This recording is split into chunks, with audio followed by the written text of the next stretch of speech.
The Sierra Leonean president is in the country. He has been here since when? Since Monday, on a state visit. And I was asking you, not many people actually know we have a country called Sierra Leone, in this country. So what is the significance of having that country, gracing our 59th Madaraka Day? I don't think the invitation of Sierra Leone president to be the guests I don't think is accidental. If you look at Sierra Leone and Liberia, plus Ethiopia, they are the three African countries that were never colonized. So this is what is interesting. You have a president of a country that was never colonized coming to celebrate with another country that was colonized. And it is interesting to hear what he is going to tell us about a country that was colonized, a country that was not colonized. So I think it was a very ingeniously chosen example to get a country a president of a country that was not ever colonized coming to a country that was colonized. So it also brings a deeper question. Ethiopia, Sierra Leone, Liberia were never colonized. But if you look at the economic growth and social transformation, it is not significantly different from countries that were colonized. In fact, if you look at the top countries in Africa in terms of economic growth, like Egypt, like Nigeria, Kenya, and so on, they were colonized. So it means that getting uhuru is as necessary but not a sufficient condition for an economy to take off. You must go beyond independence. You must go beyond uhuru so that you transform the lives of your citizens. The police officer, I mean. But also I want to hear from you.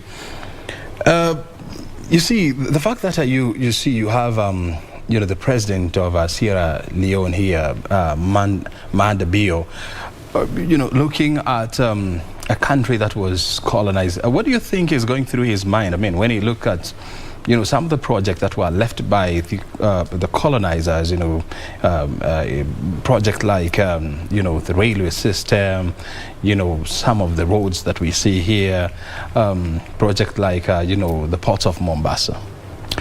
I don't know whether you have traveled to the western part of Africa, maybe Mali, Sierra Leone, Senegal, and so on. Yeah, I've been to Nigeria. And one of the things that seemed to come out clearly is that there was a big difference between French colonialism and British colonialism. Yeah. In my opinion, the Britons seem to have done a better job in preparing their countries not for independence, but for takeoff. And that's why you find even today a lot of West African countries are having a lot of political problems and coups. So I think he might be looking at Kenya and asking, what have you guys done after colonialism? Is there something Sierra Leone can learn from Kenya? But remember also that Kenyan military contingents played a very big role in pacifying Sierra Leone after the Civil War. Yeah. And maybe that's one connection that we are finding between Kenya and inviting somebody from Sierra Leone. So the relationship is deeper than celebrating our independence. Yeah, and also it's also good to highlight the fact that, I mean, the fact that, Sierra Leone was never colonized. And Kenya was somehow colonized. Not somehow, but Kenya was colonized. But it's also quite unfortunate that, Sierra Leone, you'd expect then, the rate of development and transformation would have been very, very fast.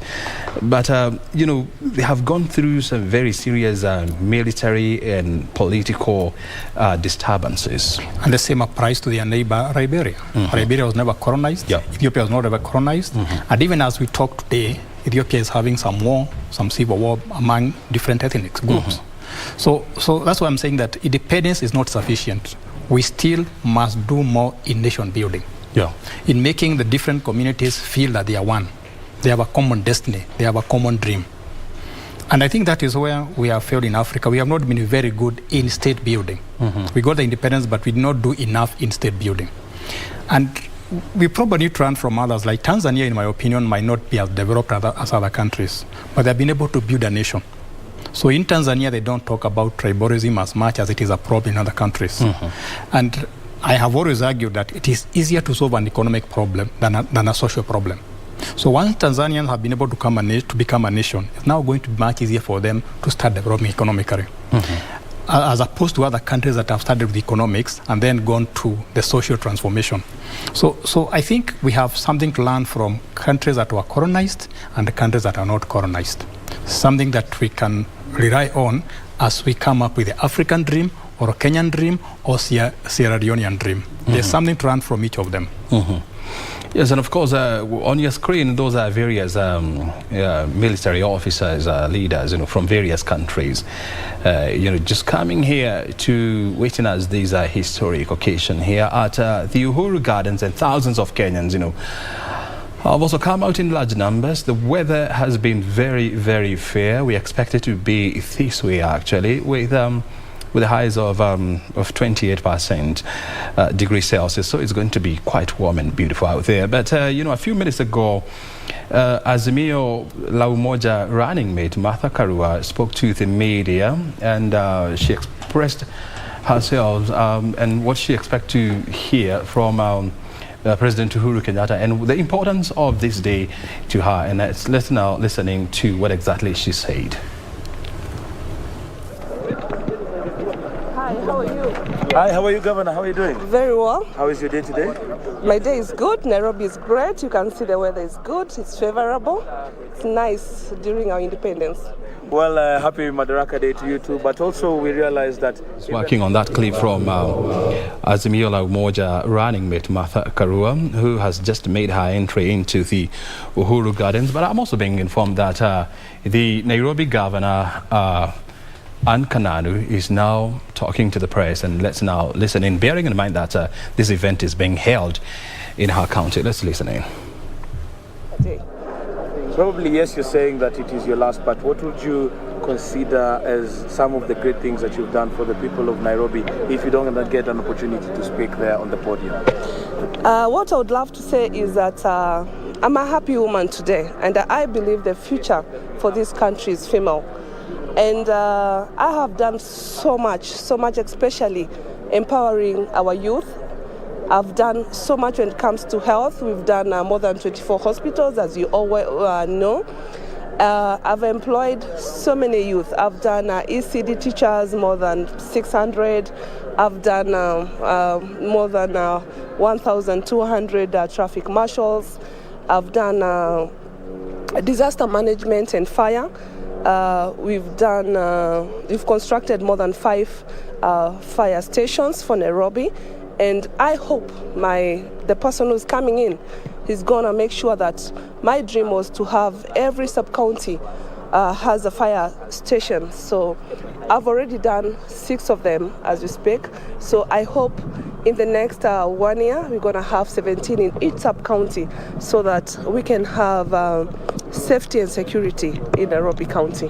What does the 59th Madaraka Day mean to you as a person and to your administration?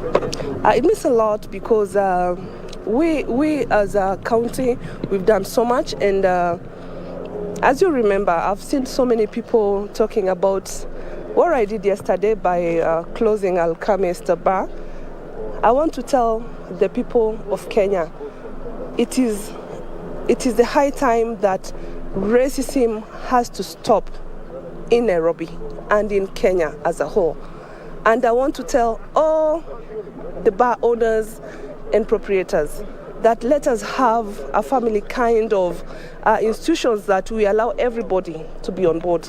Let us not have people who think they can discriminate against the blacks and the whites. We are all a family. We have so many ambassadors in this country. We have so many whites, we have so many blacks, but we should live as one family in Nairobi.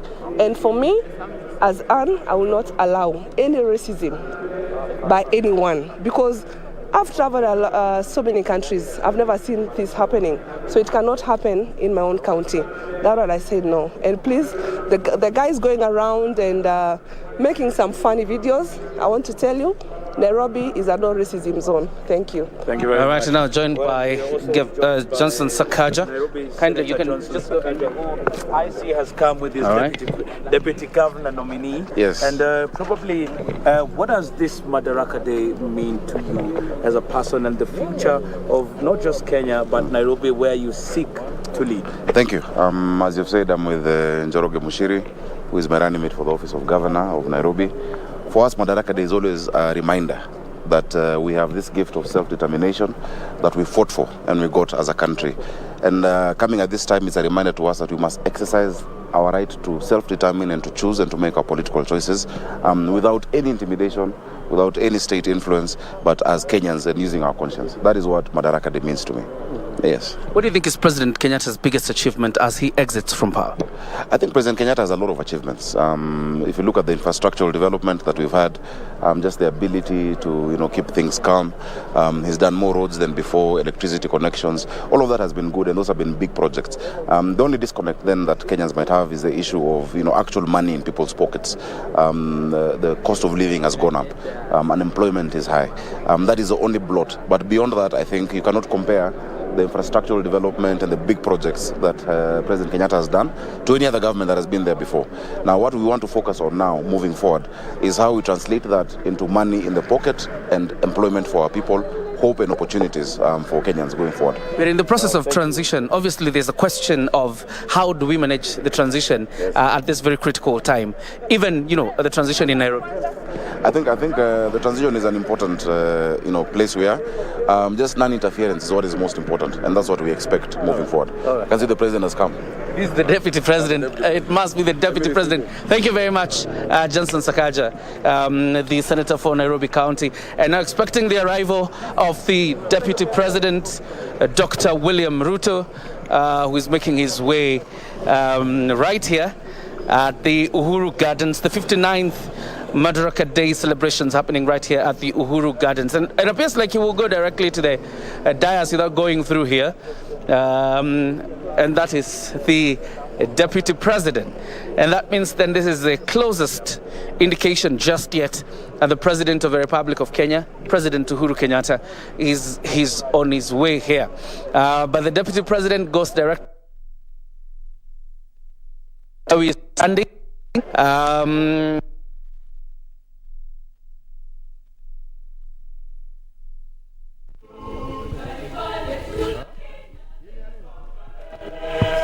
The President of the Republic of Kenya, President Uhuru Kenyatta, to lead the nation in his very last I'm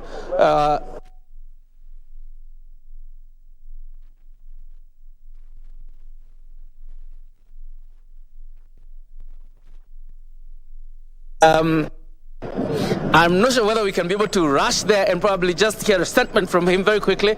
Here we are. Well, I think this is an important national day, Madaraka Day, and it's the last one being presided over by President Uhuru Kenyatta. So we'll be looking forward to hear what he has to say on this final public holiday or gathering national day that he's going to address. So that is what we look forward to. Probably listening you to. As a leader in this country and a leader who has taking the. What is that all-important message that you will want to hear from him, noting that we look forward for all of us having a great day. It will be my last Madaraka as president, and I want to take this opportunity to thank each and every one of you. We have worked well together. It's been both a pleasure and an honor to have you with us. And I am confident we have laid a firm foundation for those who shall come after to continue and to build a bigger, brighter, more prosperous Kenya than from where we have left off. So yangu ni kusema asante sana kwa kazi, na Mungu aendelee kuwabariki na kubariki Kenya. Asanteni sana.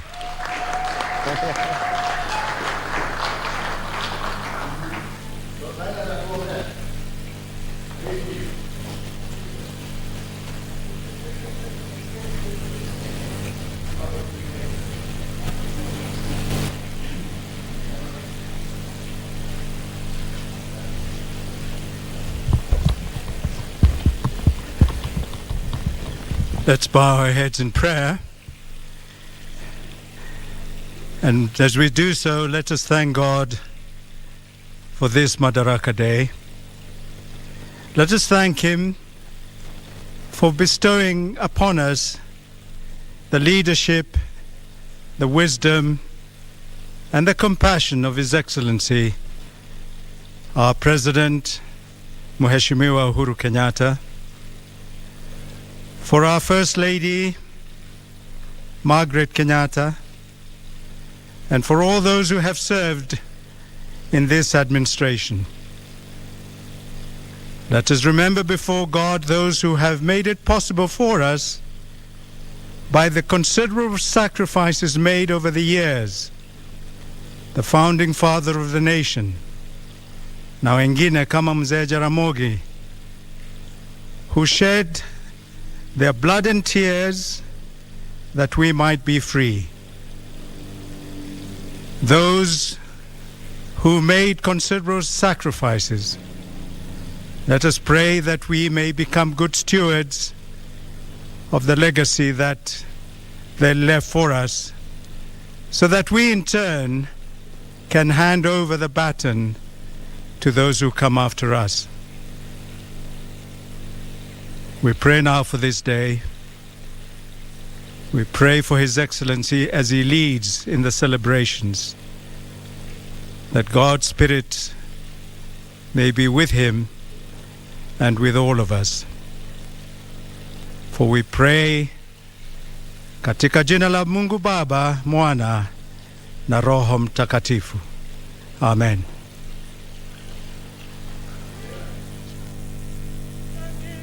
Kenya taifa letu tukufu, Kenya tunayoipenda daima, tunayoipenda daima, tunayoipenda daima, twajivunia sana tukijiita wa Kenya, nchi yenye baraka daima, yenye baraka daima, yenye baraka daima. Kenya makao yetu ni nchi ya kupendeza, kamwe hatutaiacha daima, hatutaiacha daima, hatutaiacha daima.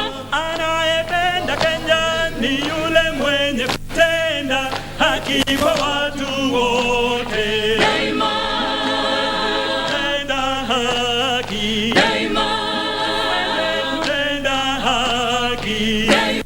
Na ukipenda Kenya ujitengane na mambo yenye kuvunja amani daima, wataka Kenya daima, wataka Kenya daima. Wenzangu, Kenya kipenzi chetu, hatutaiacha milele daima.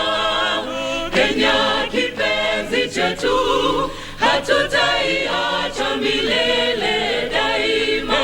Kipenzi chetu, nchi yenye mapendo, hatutaacha Kenya daima na milele. Kenya kipenzi chetu, hatutaiacha milele daima. Kenya kipenzi chetu, hatutaiacha milele daima. Tumeapa sote wananchi wa Kenya kutumikia Kenya daima na milele. Kenya kipenzi chetu, hatutaiacha milele daima. Kenya kipenzi chetu, hatutaiacha milele daima. Mama yetu tena ni baba yetu, hatutaacha Kenya daima na milele. Kenya kipenzi chetu, hatutaiacha milele daima. Kenya kipenzi chetu, hatutaiacha milele daima. Acha Kenya nchi yangu, mimi ni mwana Kenya daima. Ndangango nitarudi, mimi ni mwana Kenya daima. Sitadanganywa kamwe na wageni. Well, and that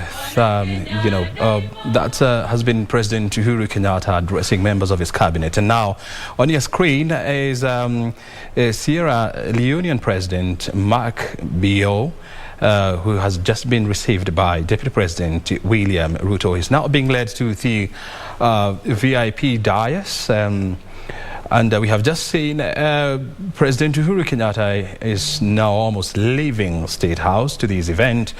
Remember, the Sierra Leonean president is a guest of the state, and is the special guest who is expected to grace this Madaraka Day, and is expected to give a speech, actually. And he has been here since Monday this week, and so actually Sunday.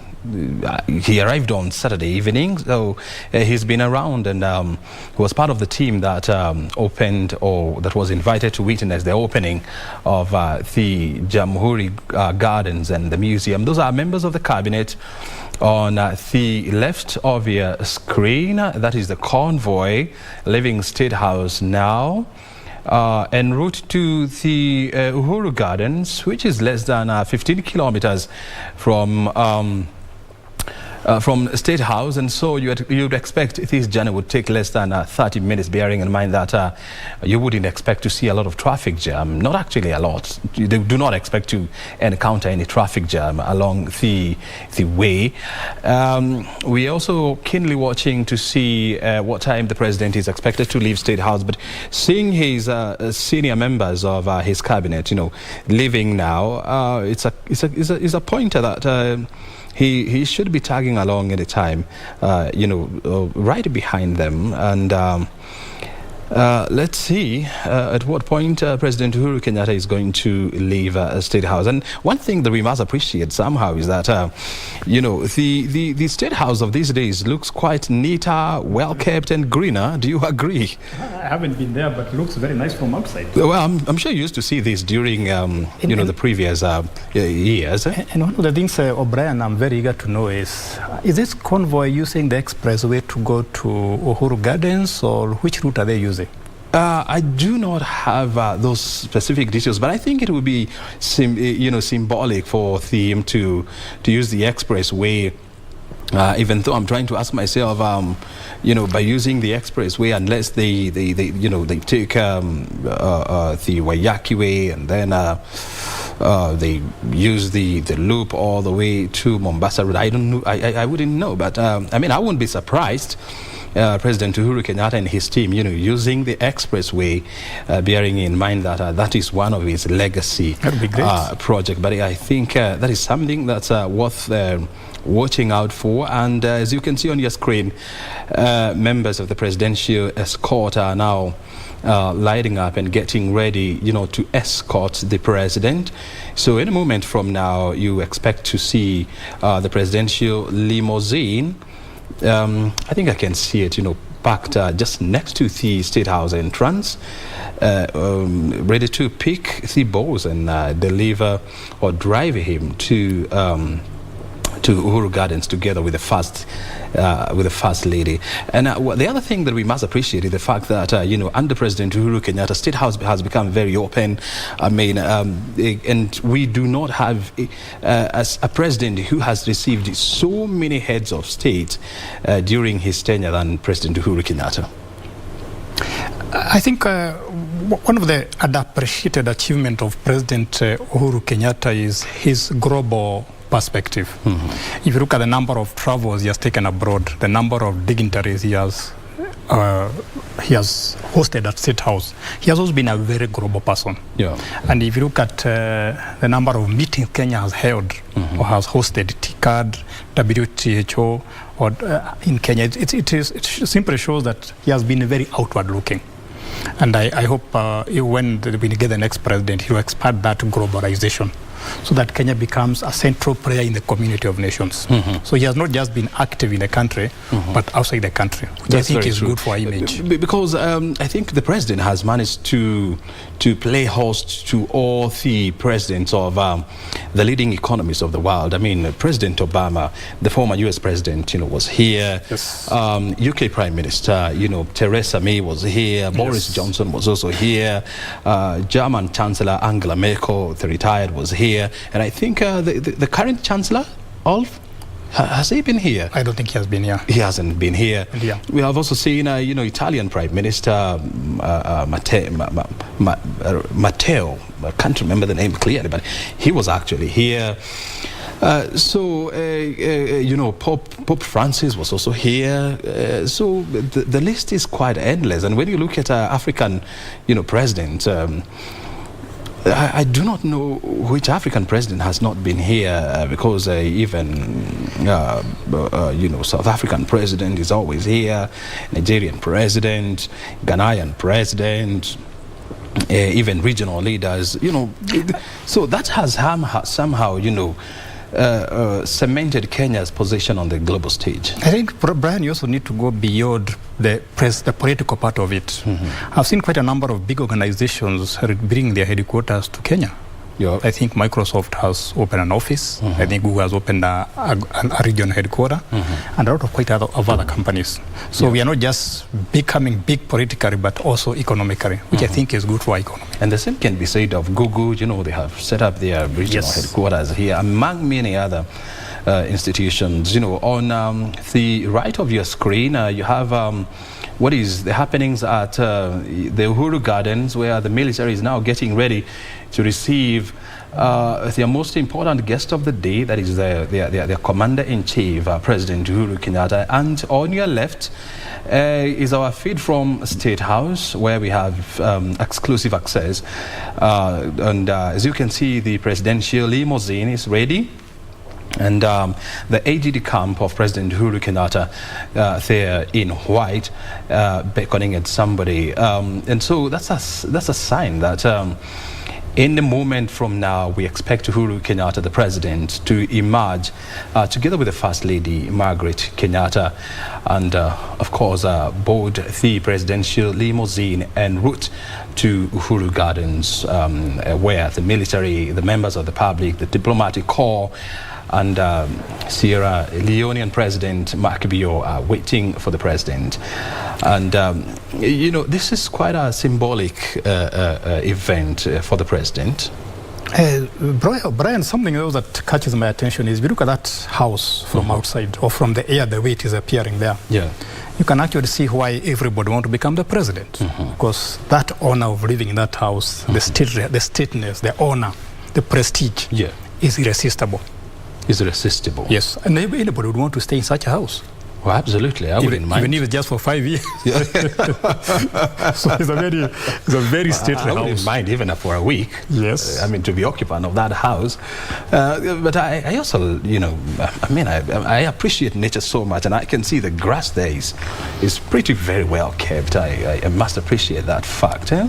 That's why everybody wants to stay there. That's why everybody wants to be the president. If we have about 40 people or 50 people want to be the president, they all hope one day they will be occupants of that house. Well, yeah. I hope you have been there. Where is that? That State House. Oh yeah, State House is. I've never been an occupant, definitely, but as a visitor. I've been there, as a visitor, and I can confirm, that it's definitely a place you would want to. Maybe we should be. Maybe that's our next course of debate. Who is likely to be the next occupant of that house? Oh, absolutely. The debate has been ongoing, for some times now, and this debate is coming closer and closer to an end as we head to the 9th of August elections, and we'll definitely get to know. I hope we'll be with you here so that we can also look back and reminisce about the outgoing and the incoming administration. So you're just joining us live from Broadcasting House, Uhuru Gardens, and State House, where President Uhuru Kenyatta has just finished. That's about 10 or 15 minutes ago, talking to members of his cabinet, and there you were. The ADD camp, I think he's now telling the security that the president is almost leaving now, and so let's see.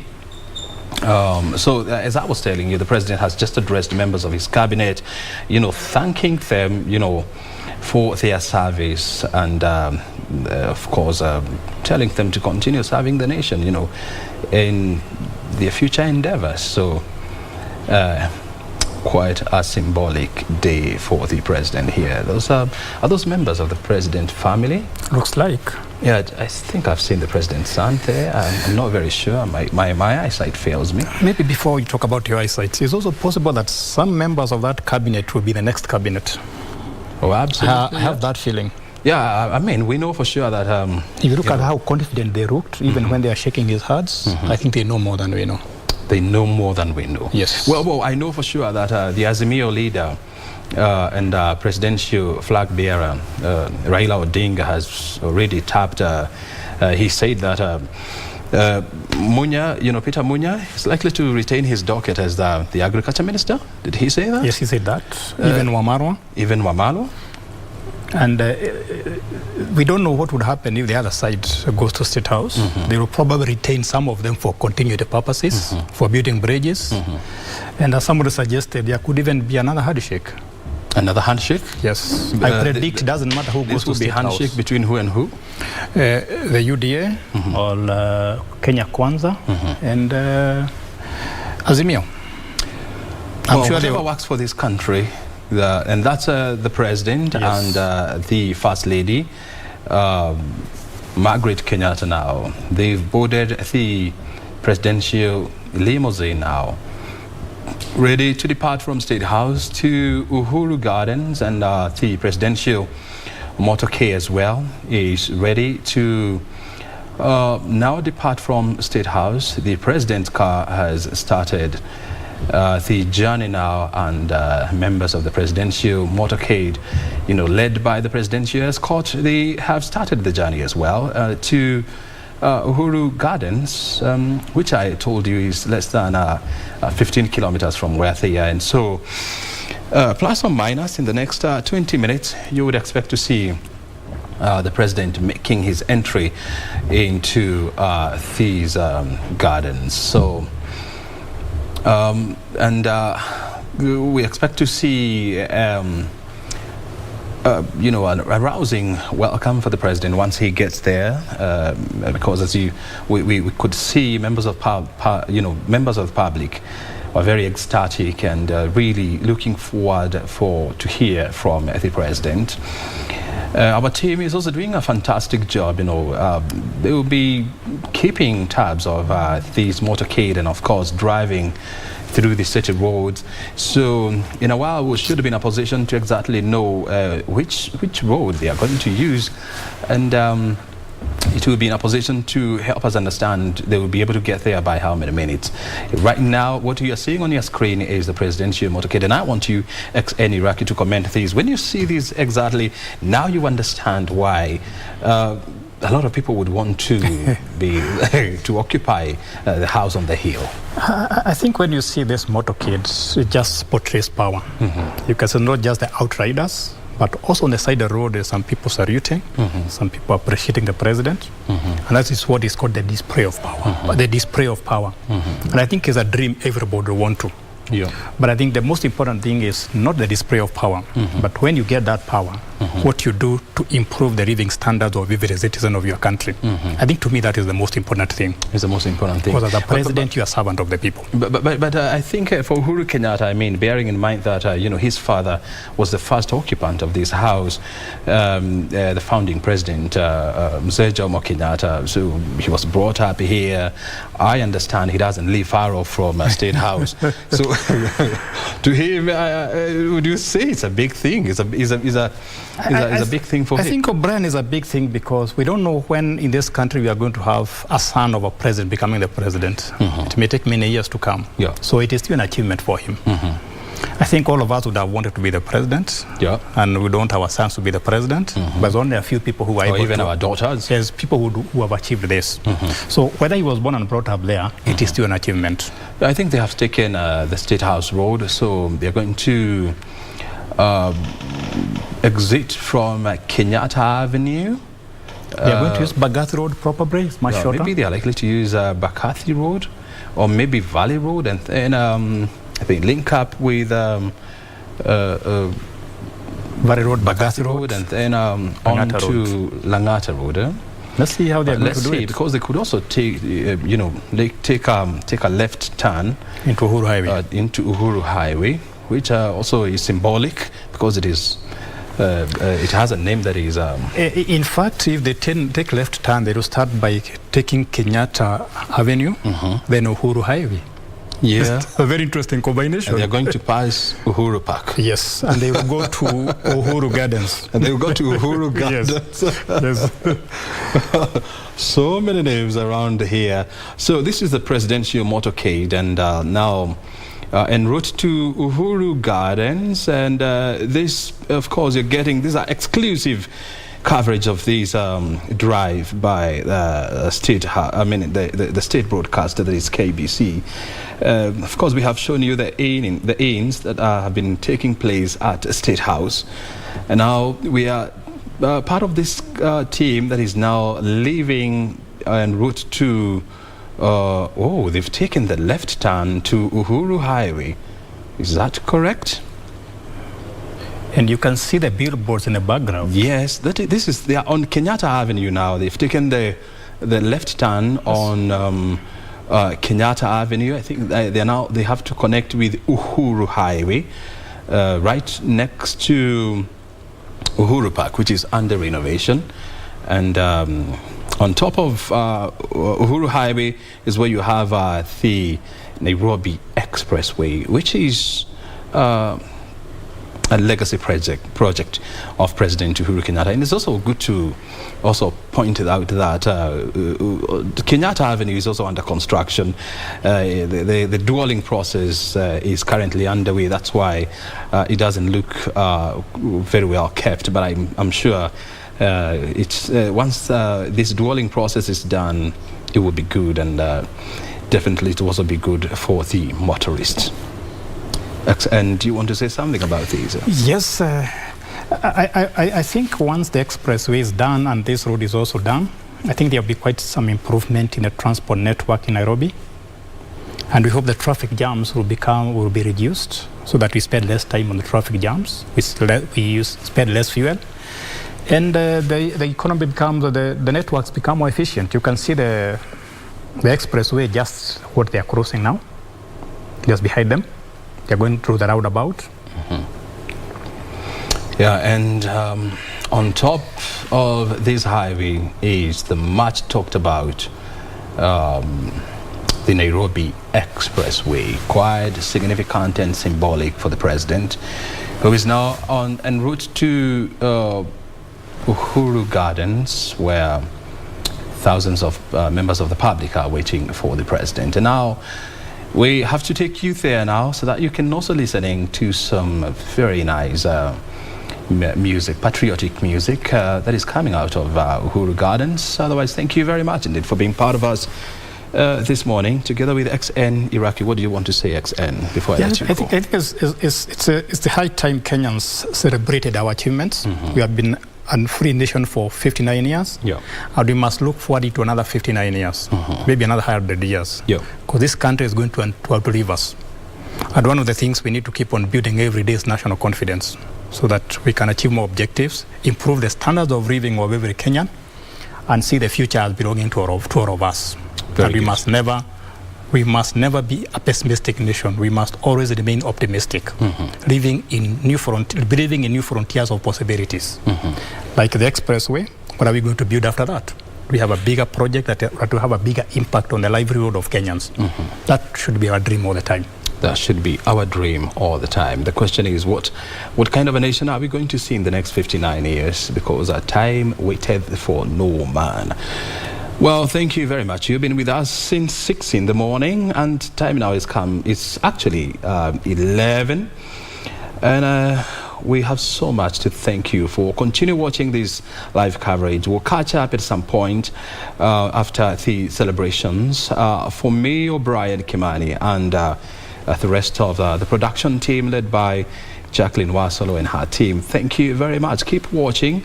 And of course, let's celebrate and be patriotic about our nation.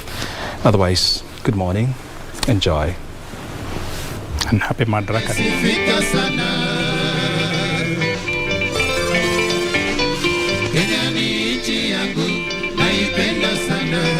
ulimwenguni kote yenye nasifika sana.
Basi asante sana Maroon Commandos, kuzidi tu kuwakumbusha wananchi napozidi kusubiri kuwasili kwake Mheshimiwa Rais.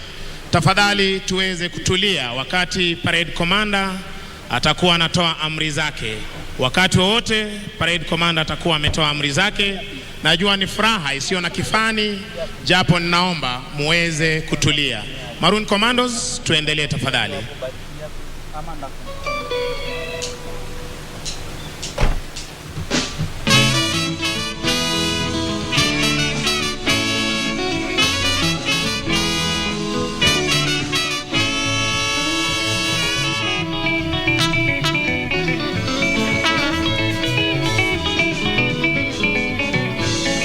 Nivunyani mkubwa wa ujenzi wa taifa, kwani hicho kiini hasa kisababisha choja.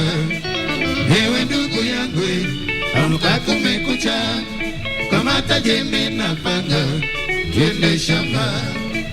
Hata wewe mwanangu, amka kumekucha, kwani hizi ndizo saa za kwenda shule. Hata wewe karani, amka kumekucha, kwani hizi ndizo saa za kwenda kazi. Uvivu ni adui mkubwa kwa ujenzi wa taifa, kwani hicho kiini hasa kisababisha choja. Ewe ndugu yangu, amka kumekucha, kamata jembe na panga, twende shamba. Hata wewe mwanangu, amka kumekucha, kwani hizi ndizo saa za kwenda shule. Hata wewe karani, amka kumekucha, kwani hizi ndizo saa za kwenda kazi.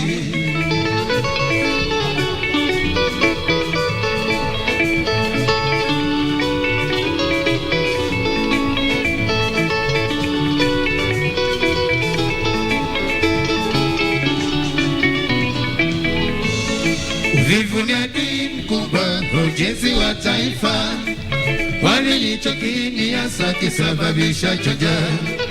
Ewe ndugu yangu, amka kumekucha, kamata jembe na panga, twende shamba.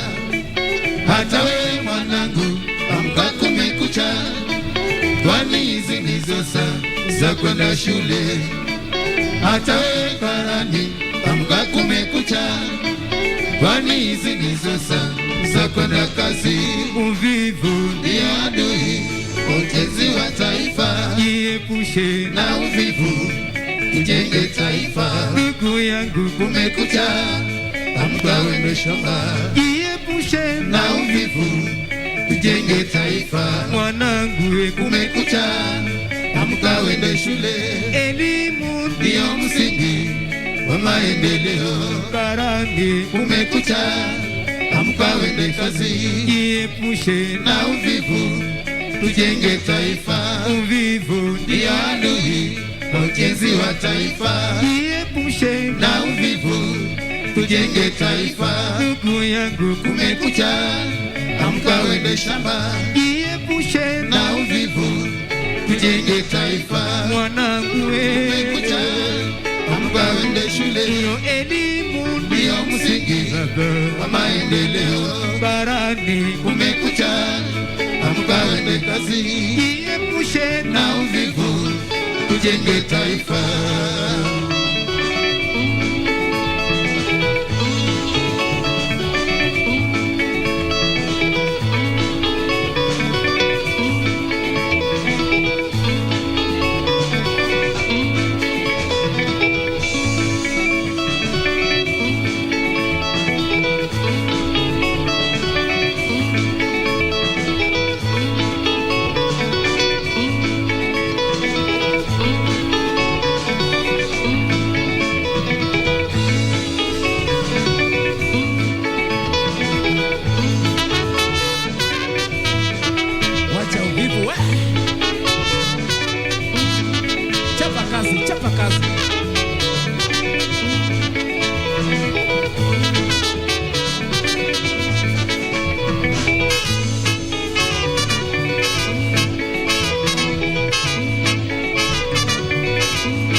Basi Maroon Commandos, msichoke kuzidi kutuletea burudani, na naomba kwa heshima tuendelee kupata burudani hadi atakapojiunga nasi mgeni wetu rasmi, Rais wa Jamhuri ya Kenya.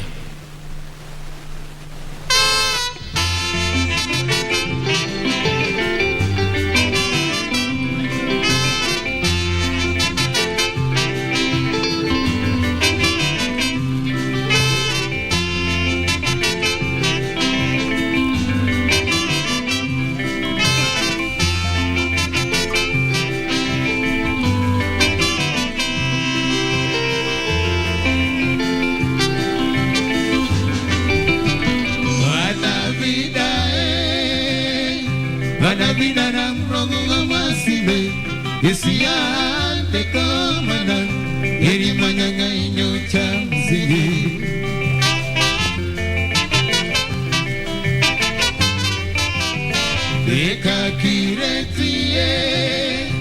Eka kiretie amsedilie inagoibana chini pinana nikuandikia na barua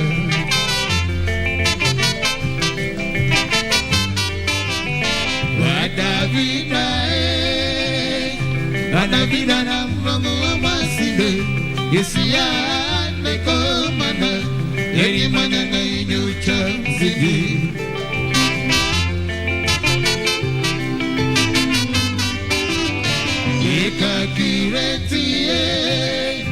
Eka kiretie lamsedilie Inagoibana chini pinana Nikuandikia na barua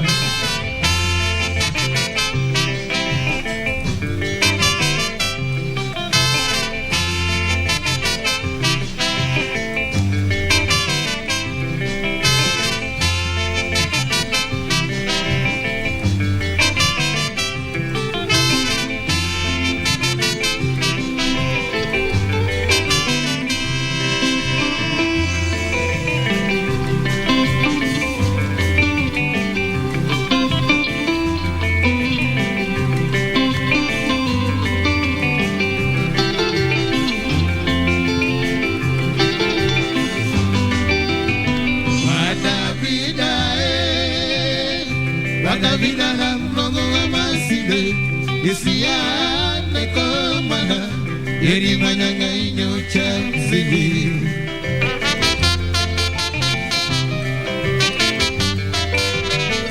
Eka kiretie amsedilie Inagoibana chini pinana Nikuandikia na barua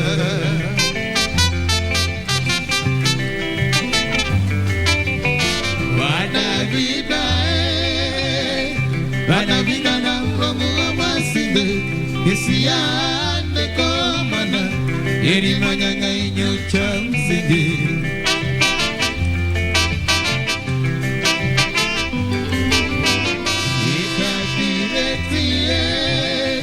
Eka kiretie amsedilie Inagoibana chini pinana Nikuandikia na barua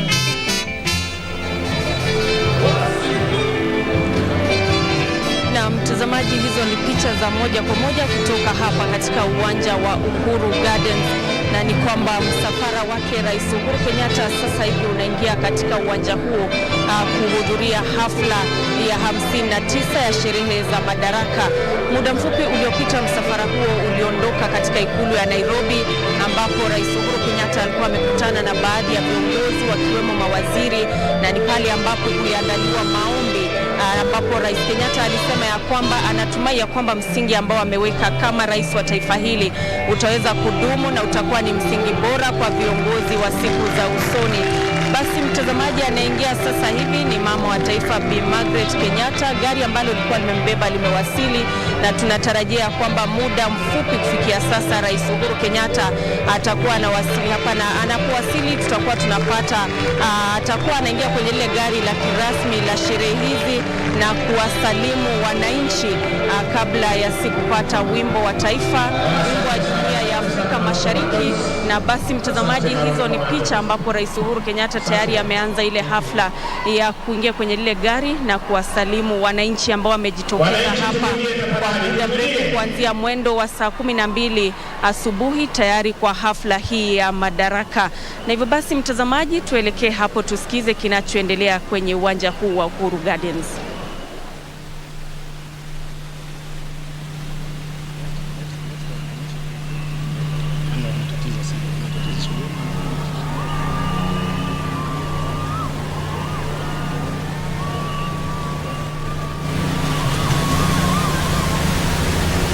Na mtazamaji, kama unavyoona kwenye runinga yako, tayari Rais Uhuru Kenyatta akishakwea kwenye lile gari maalum la kijeshi la sherehe za kitaifa, na atakuwa anazunguka uwanja huu wa Uhuru Gardens kuwasalimia wananchi.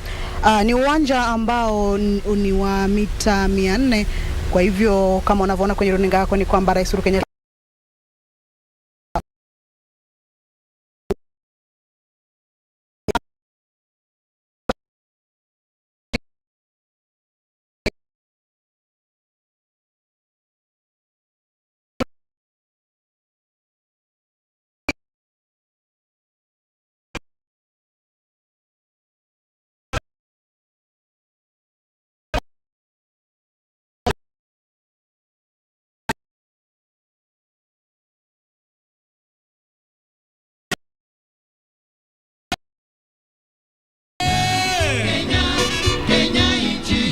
wanafunzi tupeperushe bendera.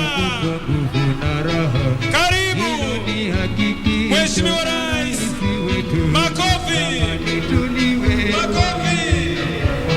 Karibu Mheshimiwa Rais wa Jamhuri ya Kenya. Utuongoze kwa sherehe za Madaraka.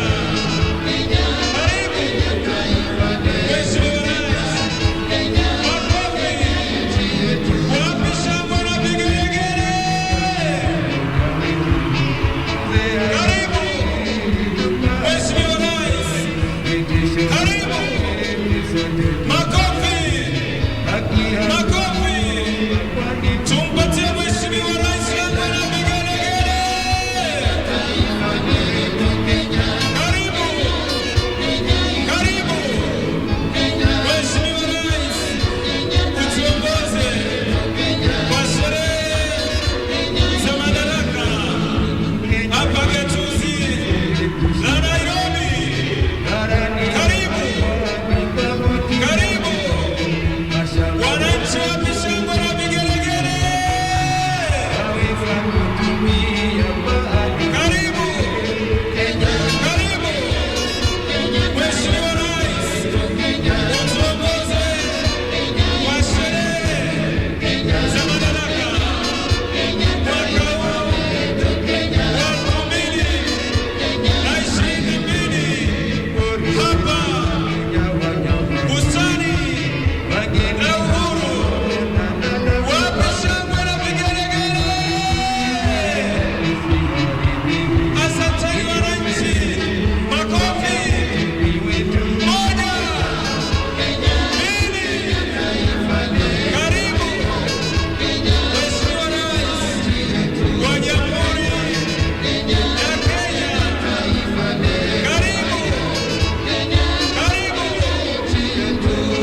kwa wimbo wa taifa na wimbo wa Jumuiya ya Afrika Mashariki, na waliovalia kofia zisizo rasmi waweze kuzivua tafadhali.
Mkuu wa gwaride hii sasa kija kumwomba kwa heshima Rais wa Jamhuri ya Kenya na Amiri Jeshi Mkuu majeshi yote ya ulinzi ruhusa kuweza kukagua gwaride linaandaliwa na majeshi ya ulinzi.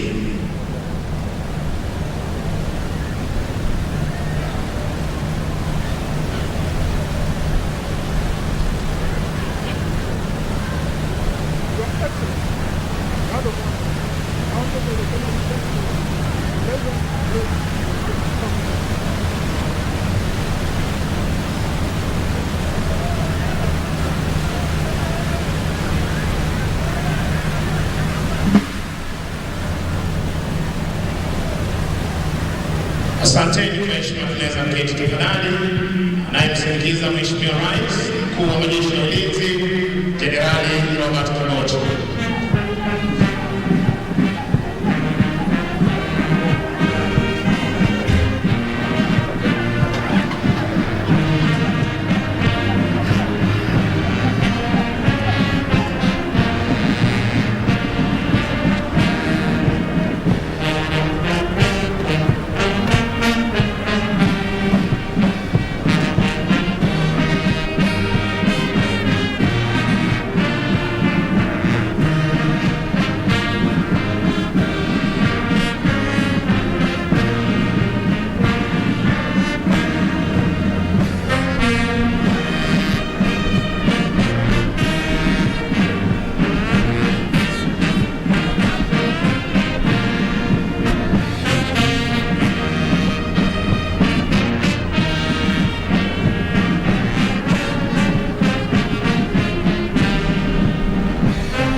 Basi kwa desturi za kijeshi, shati bendera ya kikosi kuwa mbele ya gwaride unavyoshuhudia hivi sasa kutoka kwake Kala Officer pamoja na parade RSM.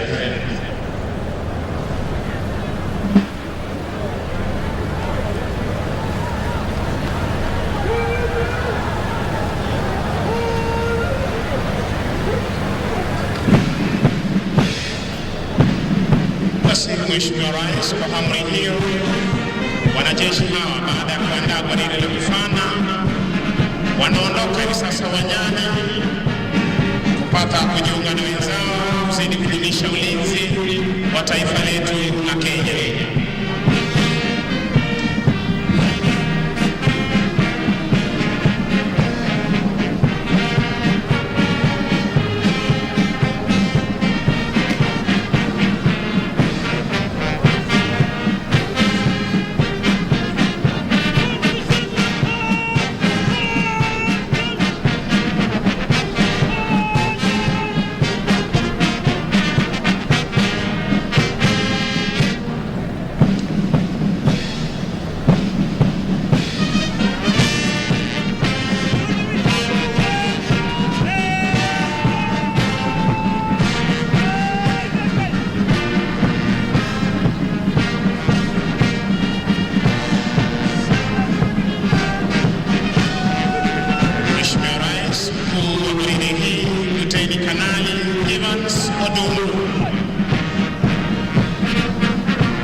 gwaride la vikundi likiongozwa na jeshi letu la nchi kavu chini yake Meja Stephen Yamboga.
Police Service, General Service Unit.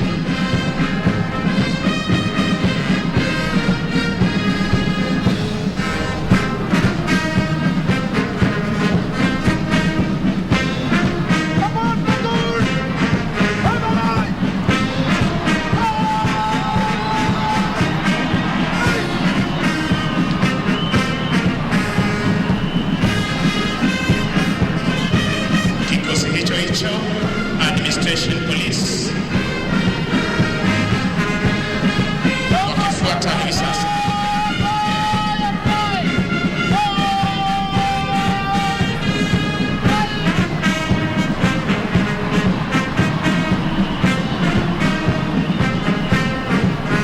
Wanaofuata ni askari wa kupambana na wizi wa mifugo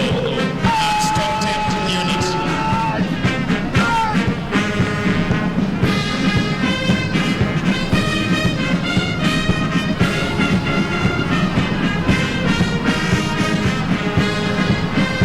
Mheshimiwa Rais kutufungia gwaride la vikundi ni Border Patrol Unit wakiwa katika magwanda yao mazito ya kikazi.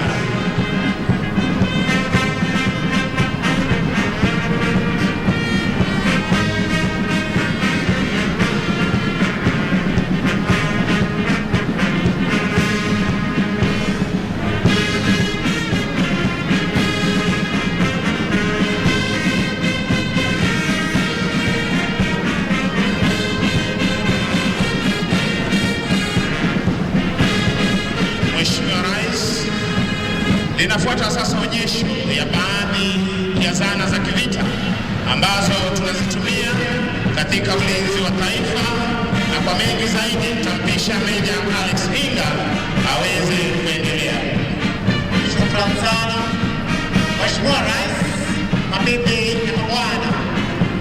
Baada ya matembezi ya gwaride hilo, yanaanza sasa maonyesho ya zana za vita wanazozitumia wanajeshi kufanikisha operesheni tofauti. Yanayotangulia hivi sasa ni brigedi za majeshi yetu ya Chicago almaarufu the infantry. Wanatangulia hapa na magari aina ya deraya, kipenda Armored Personnel Carriers. Haya ni magari ambayo yametengenezwa kwa vyuma maalum ili kuzuia risasi, milipuzi au mabomu, na vile vile kuwezesha wanajeshi wetu kufika kwa haraka wanapoenda mitaani, huku wakipigana na bunduki ambazo zimeandikwa pavuni ama paani wa magari haya.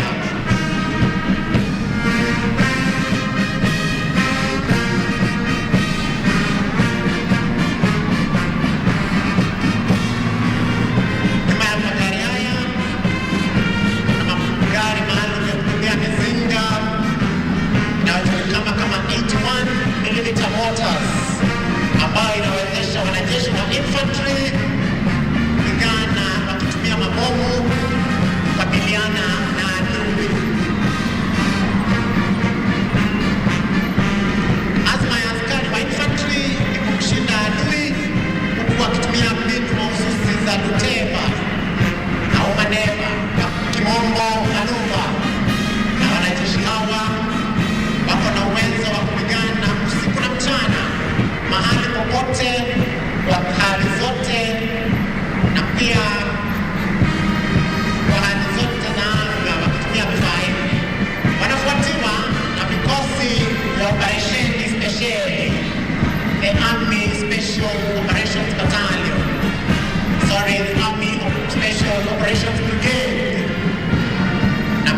juu ya magari haya vifaa vya satelaiti ambavyo vinawezesha wanajeshi wetu kuwasiliana popote walipo duniani. Mashine ambayo inapita inajulikana kama the Tactical Mobile Communication Center TMCC. Wanafuatia sasa vikosi vya wahandisi wa kijeshi engineers brigades wanavyo vifaa vya kuweza kuunda njia kani na misituni ili kuwawezesha wanajeshi wetu kupita. Pia wametengea madaraja. Tunaliona hapa daraja moja linajulikana kama the Medium Ghana Bridge ambalo kuwezesha wanajeshi wetu kuvuka mito.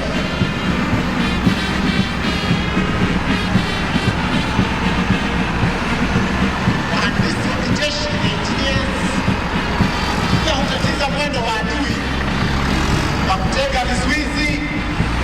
Wao pia huwaundia wanajeshi wetu mandaki ya kujikinga dhidi ya mashambulizi ya adui na pia kuwasaidia wananchi kwa vile kwa kuwaundia kama mabwawa, kuwachimbia maji, visima na pia husika kikamilifu katika kuokoa maisha patokeapo majanga.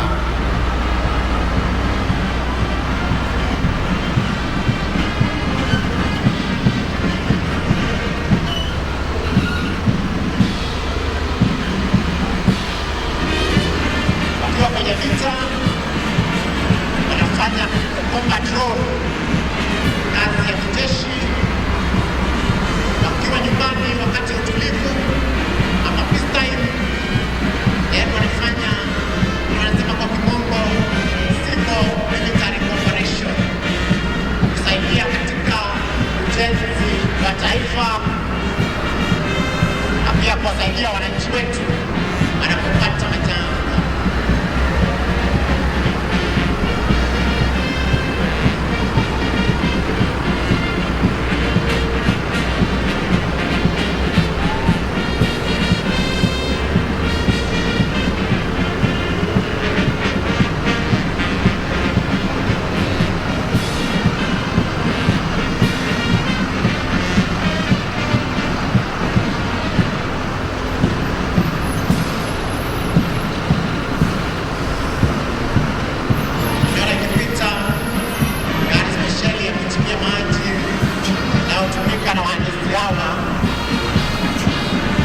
Katika kuchimbia wanajeshi maji na pia wananchi mali kwenye sehemu kavu.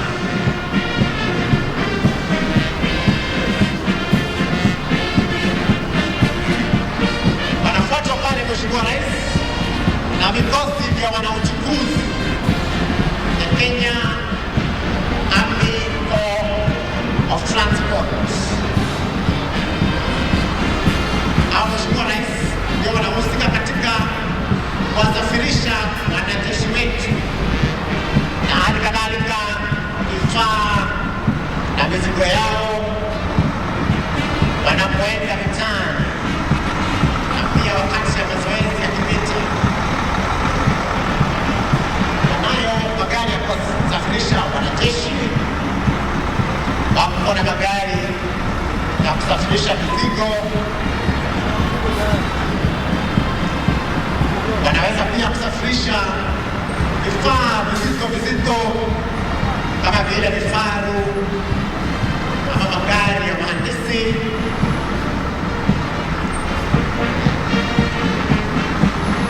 Kauli mbiu yao ikiwa we move the army, na kusafirisha jeshi. Na mara nyingi tukumbusha kwamba nothing moves until something moves. Wanafuata hapa sasa Mheshimiwa Rais na vikosi vya wahandisi wa umeme na mitambo, the Kenya Army Corps Electrical and Mechanical Engineers, hawa husaidia kukarabati vifaa vya kijeshi ili kuhakikisha kwamba wakati wote viko katika hali shwari ya kazi. Na utueleza kwa kauli mbiu yao kwamba technical excellence is their commitment. Wanafuatiwa na watunza rasilimali, the Kenya Army Ordnance Corps. Hawa ndio hapa wanajeshi wetu chakula, risasi, mavazi, vitu ambazo tusipopata kwenye vita tutatizika. Na pia wako na magari muhimu ya kuharibu makombora yaliyotekwa. Wako na electronic ordnance disposal vehicles. Tunaona moja pale imepita ambayo iko na wahandisi spesheli wa kuvipata na kuvinunua vilipuzi vile, including IEDs.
ambao husaidia wananchi majanga yanapotokea kama vile kubomoka kwa manyumba, ajali za barabarani, mafuriko, mioto na kadhalika.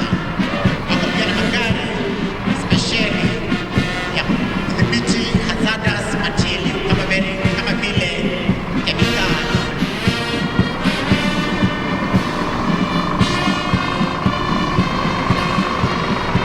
Wanafuatiwa hivi sasa na kikosi cha Defense Forces Constabulary ambao kukabiliana na majanga ya moto, na tunaona pale wakipita na zimamoto zao. Defense Forces Constabularies with their fire fighting equipment, na pia kuna gari spesheli zinazotumika wakati wa majanga ili kutoa huduma ya kwanza na pia huduma ya kisaikolojia, kuhakikisha kwamba watu wanapona tu, sio kiwiliwili tu, bali pia wanapata tulizo la akili. Mheshimiwa Rais, sio kawaida kuona wanajeshi wetu wa majini Kenya Navy wakitembea, lakini leo tunawapata wanatembea hapa ardhini wakitetea mashua aina ya Zodiac. Pia wako na mashua aina ya M-Shark, na pia wako na mashua ya Milpro. Wanajeshi hawa kutumia mashua hizi kuhakikisha kwamba bahari zetu ziko salama. Tunaona pale wapiga mbizi, the deep sea divers, ambao husaidia katika kuokoa maisha wakati tunapata majanga ya baharini.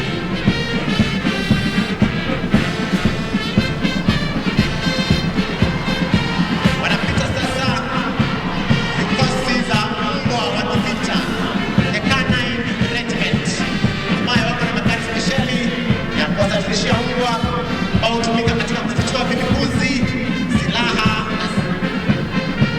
na pia risasi walimoyo kuficha magaidi, kauli mbiu yao ikiwa agility and precision.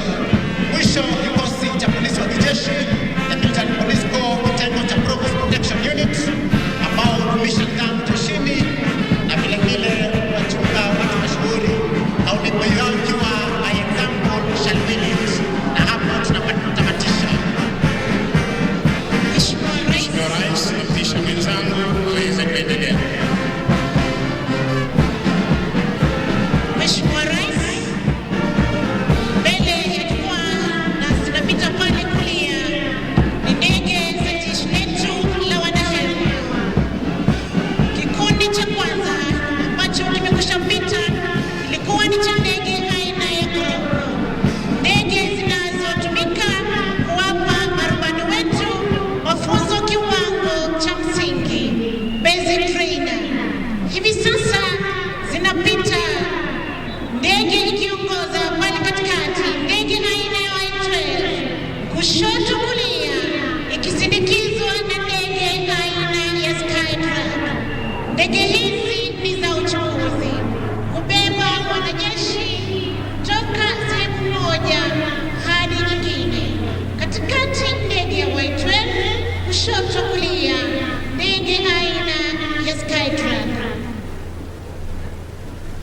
Kikundi cha tatu kinaingia hivi sasa kikiongozwa na ndege aina ya Dash 8, kushoto kulia ikisindikizwa na ndege aina ya Spartan. Ndege aina ya Dash 8 hubeba abiria mashuhuri na pia wanajeshi kutoka sehemu moja hadi nyingine.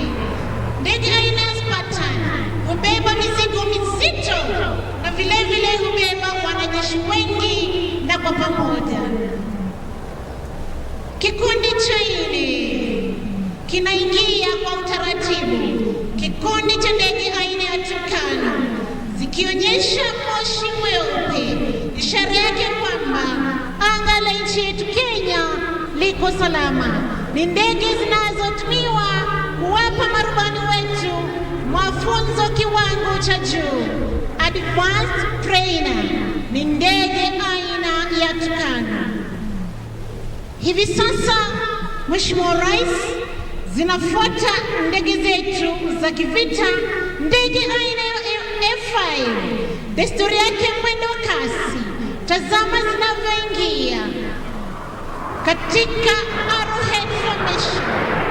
Maridadi, tazama mwendo wa kasi. Tafadhali tuwapigie marubani wetu makofi.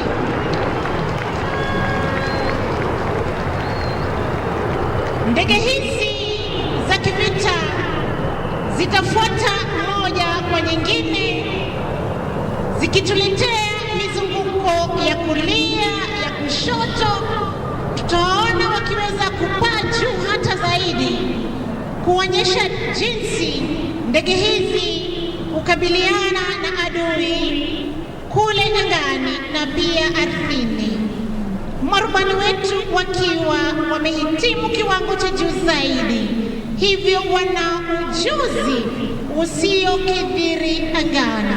Ni ndege zetu aina ya F5. Inakuja ndege ya kwanza. Tazama, inakuja kisha paa juu. Ni katika vertical roll. Tumpe makofi. Bani wetu shangilie. Ndege ya pili vile inaingia. Mwendo wa kasi. Tazama atafanya paa juu zaidi. Kisha anarudi alipotoka. Ndege ya tatu vile paa juu, mizunguko ya kushoto. Ndege ya nne inapaa juu zaidi na kurudi alipotoka. Tuzidi kushangilia marubani wetu. Inaingia ndege ya tano. Tazama anavyopinda kulia kushoto, mwendo ukiwa wa kasi. Zinakuja ndege hizi kutufungia onyesho lao kwa pamoja, kisha kila moja kuelekea njia yake. Kwa heshima tuwape makofi marubani wetu. Kinafuata ni kikundi cha ndege aina ya Tucano kwa mara ya pili. Tofauti na mara ya kwanza, zinaingia kwa mwendo wa kasi, zikileta mizunguko. Tazama wanavyofanya, kila moja njia yake, wakizidi kuonyesha moshi mweupe. Aliyetoka mahali alipotoka, kumbuka kwamba anapopinda rubani pia yuko ile position. Inafuata hivi sasa ni helikopta aina MI-171E, ikizindikizwa kushoto kulia na ndege za mashambulizi aina ya Cobra. Ndege aina ya MI husafirisha abiria mashuhuri na vile wanajeshi kutoka sehemu moja hadi nyingine. Nazo helikopta aina za Cobra ni helikopta za mashambulizi.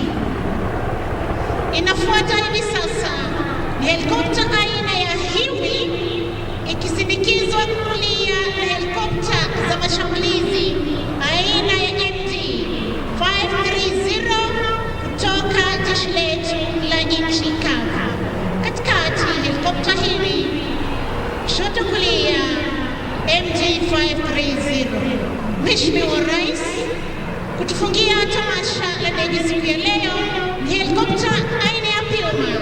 Kushoto kulia helikopta za mashambulizi aina ya Fennec. Inalipeperusha bango linalosema God bless Kenya, Mungu ibariki Kenya. Makofi kwa marubani. Basi Mheshimiwa Rais, na huo ndio mwisho wa tamasha zetu za kijeshi kwa pamoja.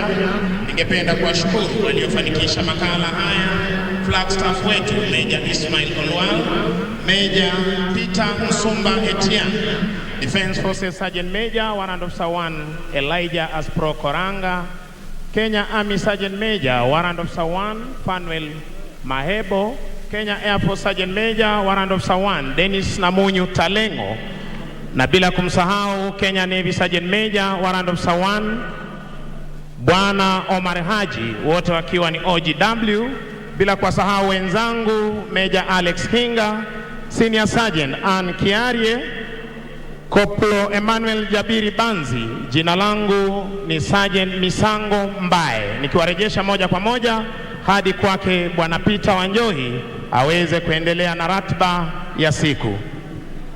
Asanteni sana wenzangu. Naomba sote tutulie kwa maombi. Tutaongozwa kwa maombi ya kimila na mzee Manyasi Situma kutoka kaunti ya Bungoma.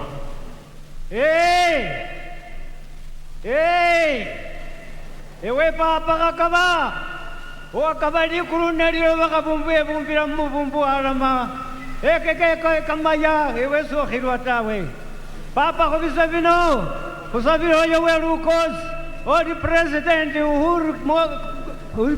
Uhuru Kenyatta nende balondi bewe bosi papa bolane khulinda sibala sha Kenya mu mulembe kusabira sibala shepwe sha Kenya ku mulembe neliyambana liliangali khubisa bino bona kuli khucha mu burobozi wamwene khurobore mala fabana lijo khureko kumukhono mala khube mune ku mulembe musibala shepwe sha Kenya bisa bino kuli nende oyo welukosulu mukeni wefwe president wa Sierra Leone ne bamenya ba Sierra Leone khubasabira bulamu bwebwe mindali ne mindali bisa bino papa bona ewe wamwene wabonenga nekhufwana enyanga yino eliyekhuka mala papa khwachuka sifu kilundi mala nekhwilukha khwirana bulemu bwami bwefwe tawe chilomani chakhulomano chibe chichombakha sibala syefwe sya Kenya neliyambana lilyangali ewe noli papa mwalala mwabamuambane khuambane khuryo mala papa khubebe njundala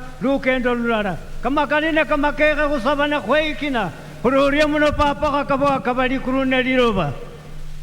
Atatuongoza sasa Sheikh Yusuf Maki, kiongozi wa masuala ya kidini SUPKEM Nairobi. Bismillahirrahmanirrahim. Kwa jina la Mwenyezi Mungu mwingi wa rehema mwenye kurehemu.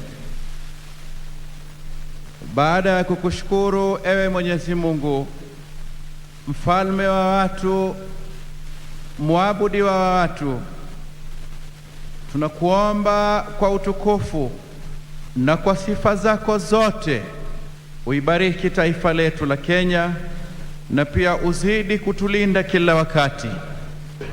Tunaomba utupe mashikamano, utupe umoja na heshima. Tunaomba ewe Mwenyezi Mungu ujalie amani na usalama idumu katika kila pembe ya jamhuri yetu, na haswa tunapoelekea katika uchaguzi mkuu. Ewe Mwenyezi Mungu, tunaomba umjalie rais wetu Uhuru Kenyatta afya njema pamoja na familia yake. Umzidishie busara na pia umzidishie hikma. Tunaombea viongozi wetu wote na uwape uthabiti wa kututumikia nchi yetu. Ewe Mola wetu, tunakushukuru kwa ufanisi wa hafla hii ya leo, na tunakuomba utusamehe mapungufu yetu ya kibinadamu.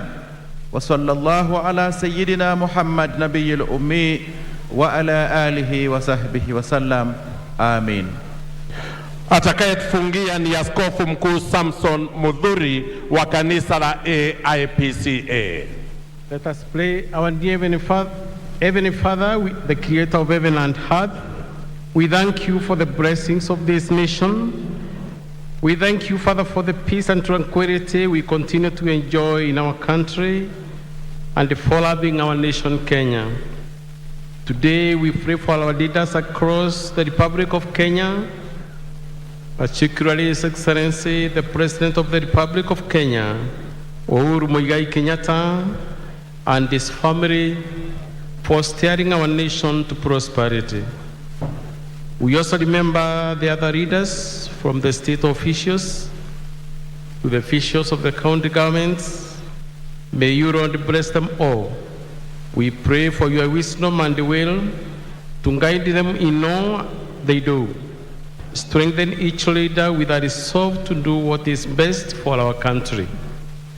Lord, as we go into this year's general elections, may peace that comes from thee be upon this nation before and after the elections. Lord, remember the people of this country, particularly the areas that have received very little rainfall. Lord Jehovah, bless us because of your mercy. Today, Lord, we celebrate our 59th anniversary of our independence with thanksgivings. Thank you, Messiah, for sustaining our nation. God, we pray that you continue guiding us even into great heights.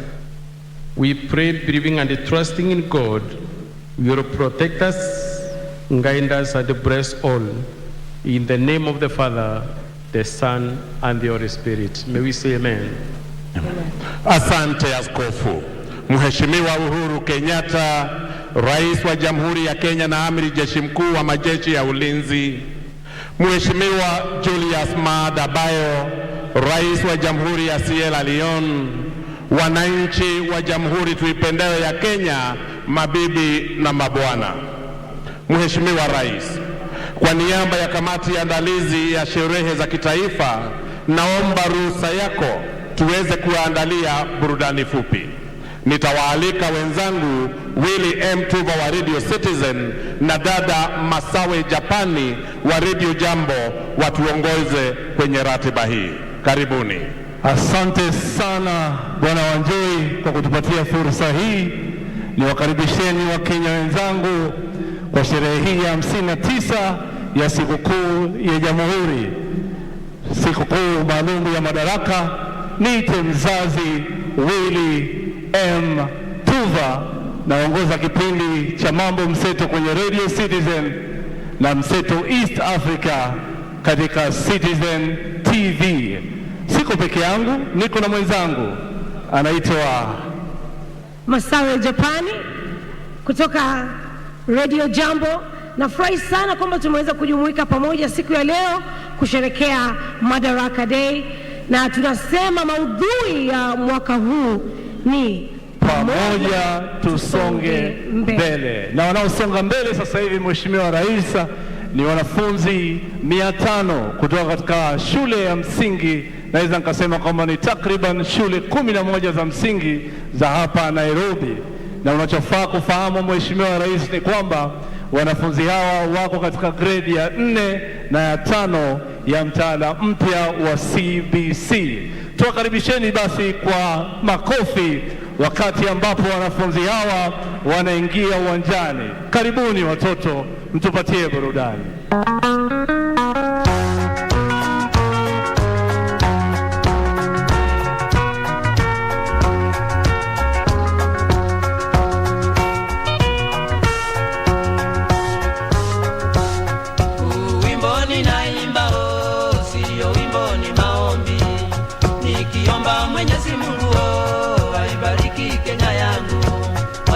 Baba na la Mwana, Roho Mtakatifu, amina. Kwa jina la Baba na la Mwana, Roho Mtakatifu, amina. Ewe Kenya nchi yangu, ewe Kenya baba yangu, ewe Kenya mama yangu, sitakuacha milele. Kenya nchi yetu yasonga mbele, nembele na muwe mwingi na kwatanio. Tangu tupate bado Jamhuri yetu yasimama imara na tuipingilika. Kenya ni nchi yenye usalama, usalama. Kenya ni nchi ya wazalendo, uadilifu na usawa ni nguzo. Nebogoro yenyo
ni ramani ya nchi yetu.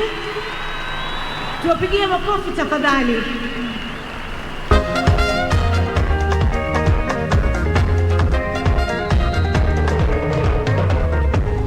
Now you see something, now you don't see nothing. Why you wondering, why you feeling cornered?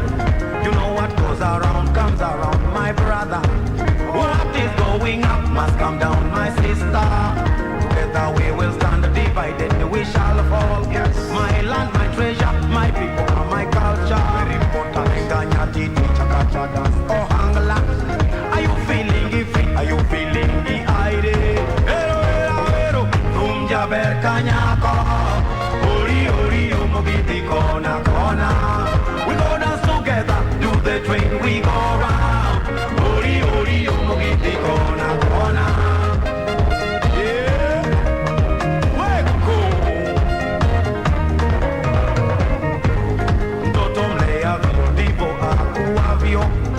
Kipanda njugu mavuno ni karanga, ulea puchuki malipo matanga, palipo na huba tamu kurambaramba. Wakati umefika siku za songa songa, tujirushe na kusaga tarumba. Ero, rumja berkanyako. Ori, umogiti kona kona. We go dance together, do the train, we go round. Ori, umogiti kona kona. Ero, rumja berkanyako. Ori, umogiti kona kona. We go dance together, do the train, we go round. Ori, umogiti kona kona. Yeah.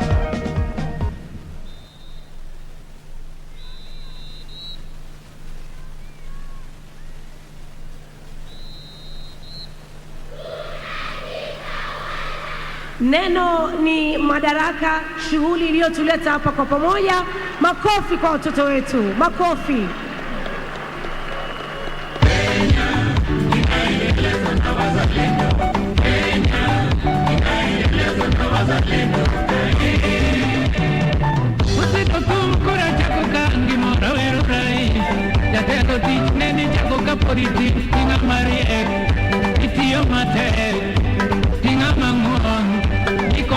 Kenya ikela mani iriwo jo Kenya Madaraka wa yego Kenya wa jonia uhuru tota uhuru ini rai Kenyatta ini kiongozi mwetu Kenya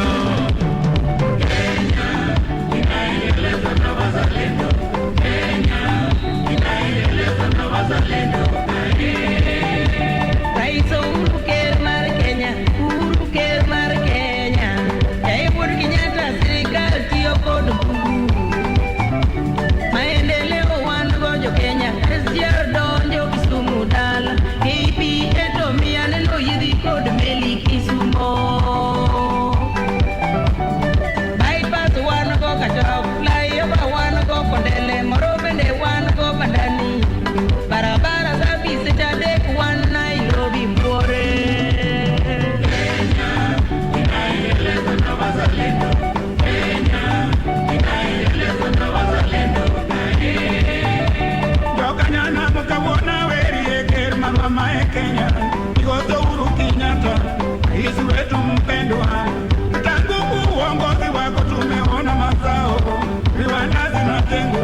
chakula kwa taifa, nyumba na makao kwa bei nafuu, stima tunapata.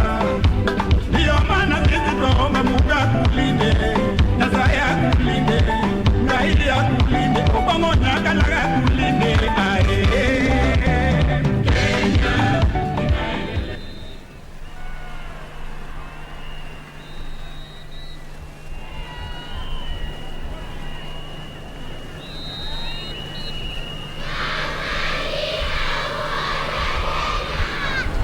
Neno ni peace, ambayo ni amani, kitu ambacho kwa kweli Kenya tunajivunia kwa sana. Makofi tafadhali.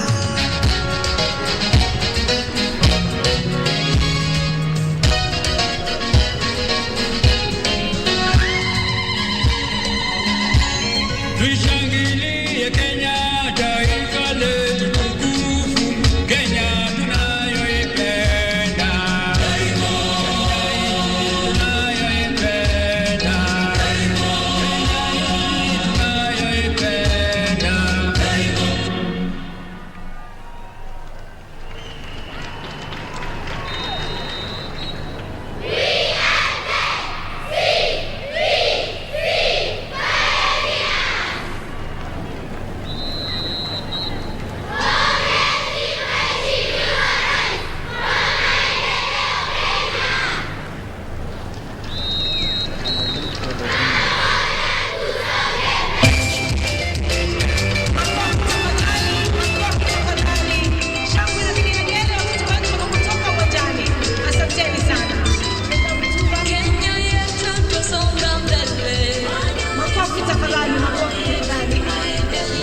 Makofi kwa wanafunzi wetu basi.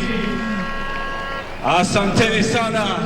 Na sasa basi, Mheshimiwa Rais, wanaokuja uwanjani ni wanamuziki wa nyimbo za kitamaduni wakiwakilisha tamaduni mbalimbali za Jamhuri yetu tukufu ya Kenya, wakiwa pia wanashirikiana na wasanii wa muziki wa kizazi kipya, ambapo leo Mheshimiwa Rais utaweza kushuhudia msanii mwenye umri mdogo sana, lakini kipaji chake kikubwa kilimpatia umaarufu mkubwa sana. Namzungumzia Trio Mio, na mbali na Trio Mio utaweza kushuhudia msanii kama vile Iyani, na mbali na msanii Iyani pia kuna msanii ambaye ametamba sana na wimbo wake ambao ni ya lugha ya Kikamba, lakini umedhihirisha kwamba Wakenya wote tunapendana bila kujali ukabila, ambaye ametamba na wimbo Kungulu Kwangala. Sasa wanapojiandaa kusongea, ningependa sote tuelekeze macho yetu katika runinga ambazo zipo karibu nasi kwa ajili ya makala ya Je, Wajua?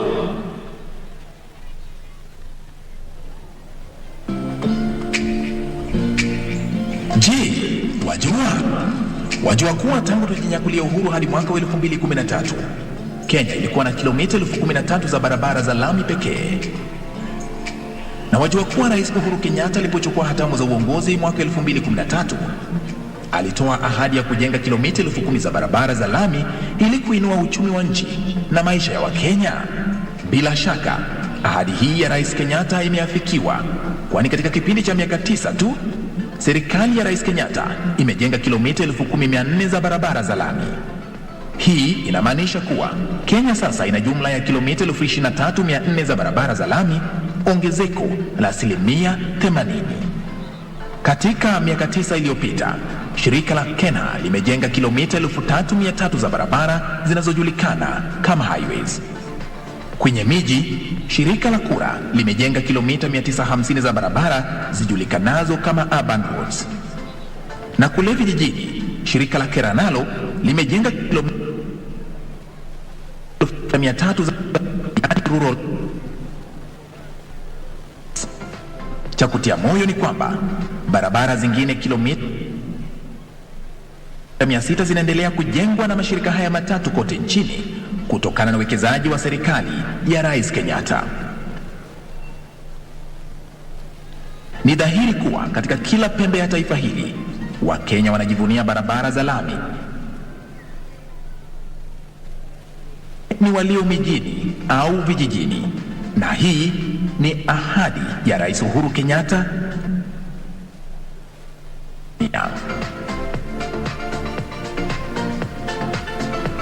Sasa wajua. Haya, sasa wanamuziki, karibuni mtupatie burudani.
Etwani yabugire, etwani yabugire, etwani yabugire, etwani yabugire, etwani yenze yaito, yabugire ge kurandu wanda nyamo no more, yabugire ge kurandu burabyuye no more, yabugire ge kurandu abamonu buya kwenze yaito, kwanye yaito ya Kenya ngaigwe tangi koyera baba.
Madaraka ndege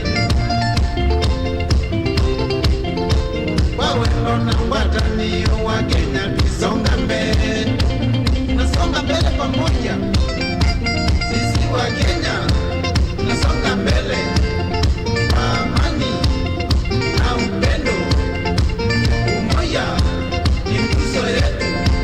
Kenya ni yangu, Kenya ni yetu.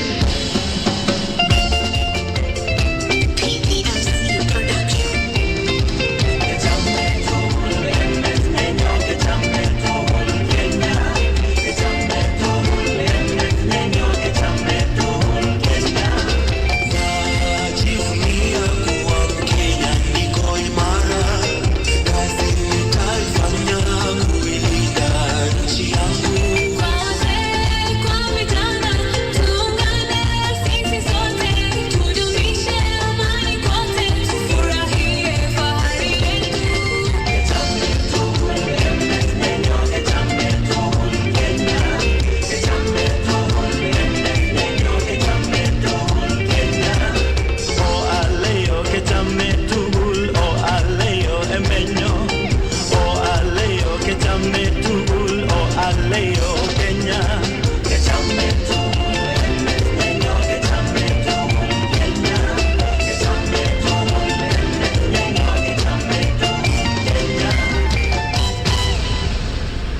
tutapokea. Vijana, wazee, kina mama, tunaweza tukiungana. Furaha, usawa na ustawi, Mungu Baba tatujalia. So full of love, njooni wazalendo sote tuimbe. So full of love, njooni wazalendo sote tuimbe. Pamoja tutafika kilele. Na Kenya tutaishi milele. Pamoja tutafika kilele. Na Kenya tutaishi milele. Na hapa tutaungana. Ndugu pia na usawa. Uzalendo kuendeleza. Na kwa pamoja tutasimama.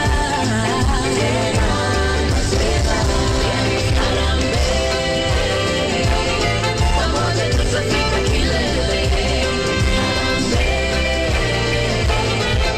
Na tutaishi milele.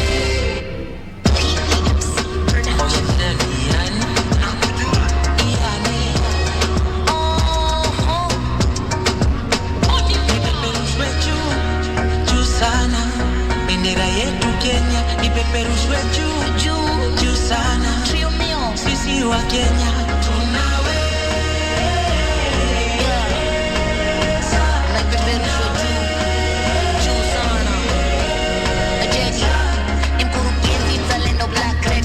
Najivunia sna maneno young, fresh and free. Niko huru, raia bariani clean. Patriot before Mariga bebe Champions League. Kaza kibudi bendera si pepe kumbaka. Nasikia ripoti magari zinapita jumbaka. Moja ni nguvu siuishi kiarambe. Mama koti mapaja ndo upate mkuu kaka. Kenya halisi, nasikia hivi inaonekana kwa rahisi. Mboka inapigwa vile inafano vile inaishi. Tutamukuwa na vijana wajenga nchi. juu sana, bendera yetu Kenya ipeperushwe juu sana. Sisi wa Kenya tunawe na tunaweza Kenya kutana tena. Ile siku tulipata madaraka tulisele proud hata siwezi eleza pili. Na ndo maana tulipiga shangwe na nderemo. Wazalendo tukasare vako za beberu. We are freedom fighter, niko free filanga. Cheki around vile wa Kenya tumejipanga. Tunapendana kama ndugu, tunajengana. Kushikana ndio mambo tunaduka wangwame. juu sana, bendera yetu Kenya ipeperushwe juu sana. Sisi wa Kenya tunawe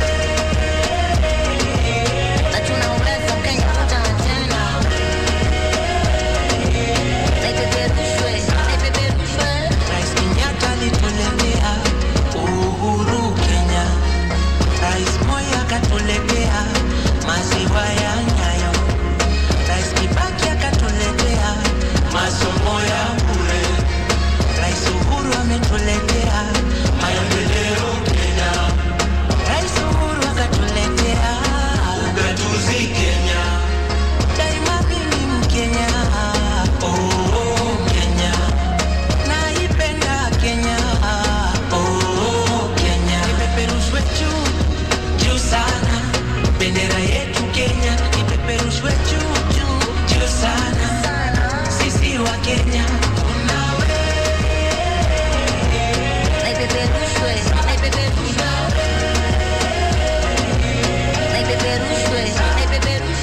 daima mimi Mkenya. Piga shangwe na nderemo. Naipenda Kenya. Na tunaweza Kenya kutana tena. Juu sana, bendera yetu Kenya ipeperushwe juu sana. Sisi wa Kenya tunawe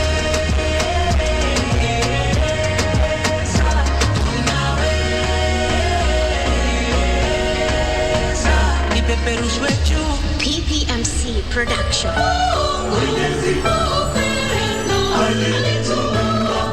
Katuweka Kenya, tofauti zetu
Tuwapongeze kwa makofi, tuwapongeze kwa makofi wasanii wetu kwa hizo nyimbo na tamaduni zetu za hapa Kenya. Asante sana, asante sana. Na kwa onyesho hilo, Mheshimiwa Rais, ndipo tunapofika tamati ya burudani la siku ya leo ya Madaraka. Shukrani za dhati Mheshimiwa Rais kwa wasanii wote na pia kwa kamati ya andalizi na Wanakenya wote. Tuwashangilie wasanii wetu, ukweli na usemwe.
Asante sana. With the gracious permission of Your Excellency, sir, I will most humbly invite you to preside over the state investiture. Welcome, Your Excellency. Karibu will do it from here, Your Excellency. Thank you. Your Excellency, in recognition of distinguished and outstanding services rendered to the nation in various capacities and responsibilities, I hereby present to you the following persons for various awards. Moran of the Order of the Golden Heart, MGH, Mr. Paul Derito Ndongo. Yes, let us climb the stairs. All the awardees, kindly, we climb the stairs. Ndongo Paul Derito is the current prior and chairman of the board of the 26,000-member St. John's Ambulance, Kenya. He has been a volunteer with St. John's Ambulance for over 44 years. In the year 2003, he chaired the Ndongo Land Commission, whose recommendations have been critical in shaping land laws in Kenya, and his name it continues to be synonymous with land laws advancements. He is awarded Moran of the Order of the Golden Heart, MGH, for his outstanding service rendered to the nation. Mr. Nzioka Waita. Mr. Nzioka Waita served as the Chief of Staff and Head of President's Delivery Unit, State House. As the head of delivery, he created a strong delivery office that gave the President line of sight to his administration's key development projects and programs. He is awarded the Moran of the Order of the Golden Heart, MGH, for outstanding service rendered to the nation. Elder of the Order of the Burning Spear, EBS, Brigadier Joseph Maina Murashia. Brigadier Murashia is the team leader for Project 58, huu uwanja tuko hapa siku ya leo. Under his leadership, Project 58 has been executed within strict timelines that so phase one of the project being completed within 16 months. He has also supervised the construction and commissioning of Ulinzi Sports Complex, Langata, within 16 months. He is awarded Elder of the Order of the Burning Spear, ABS, for his outstanding leadership, command, and management and devotion to duty. Brigadier Caroline Mwende Mutesia. Brigadier Mutesia is the project manager for the Joint National Mapping Project. She has successfully overseen the implementation of 10 major projects across various government ministries and departments. Through these projects, the government has saved resources, and for the first time in the history of Kenya, strategic resource databases have been secured by government. She is awarded Elder of the Order of the Burning Spear, ABS. Congratulations, Brigadier. Congratulations, Brigadier, once more, asante. Moran of the Order of the Burning Spear, MBS, Professor David Sang Kiprop.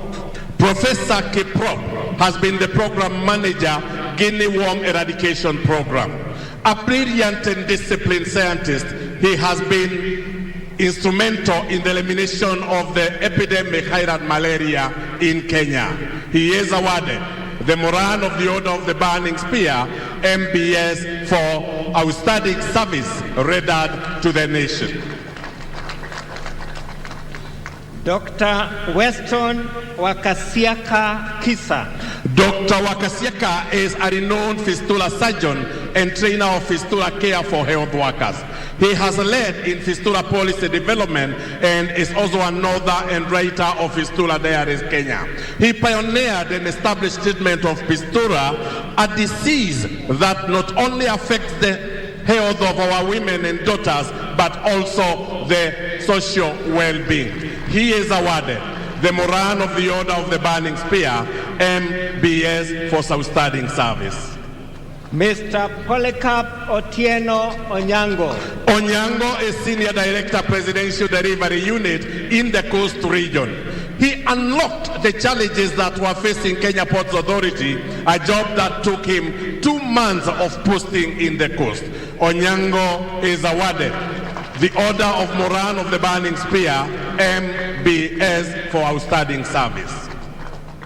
Order of the Grand Warrior of Kenya, OGW, Major Adman Hussein Weshanga. Major Weshenga is the officer in charge of maintenance, repairs and overhaul at Kenya Shipyards Limited at the Mombasa and Kisumu shipyards. Hiki ni kituo cha kutengeneza meli. He also coordinates support for Kenya Shipyards Limited, the Kenya Railways locomotives and all marine assets. He has overseen the construction of MV Uhuru 2 at Kisumu and the refit of Kenya Navy ship Shupavu at Mombasa shipyard.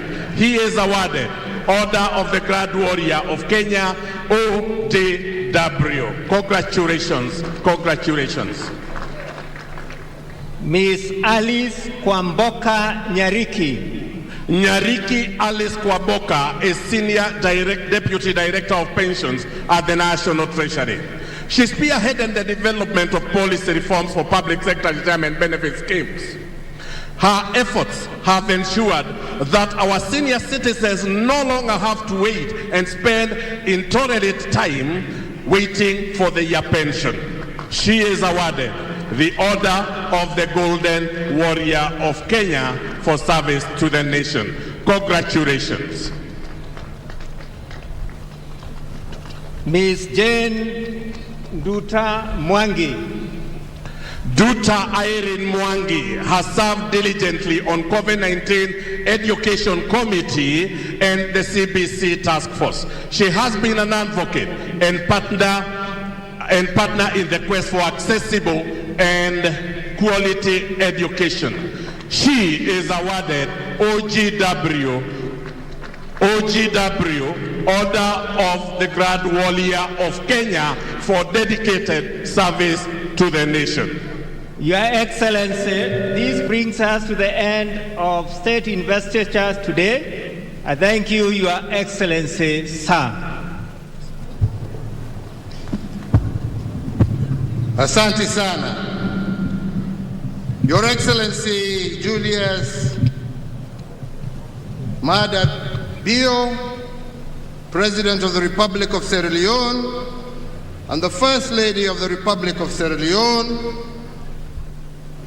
Dr. Kiwimi Adesina, President of the African Development Bank, and indeed a true and great friend of Kenya,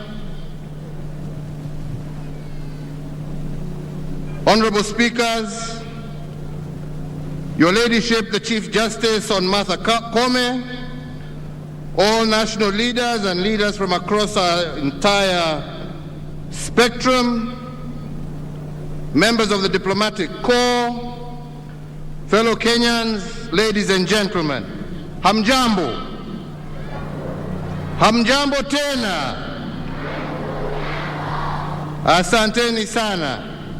Siku ya leo tumepatiwa heshima kubwa sana kwa kupata mgeni wa nchi ya Sierra Leone, rais wa Sierra Leone ambaye ametutembelea kuwa mgeni wetu wa heshima katika shughuli hii ya kusherekea Madaraka Day.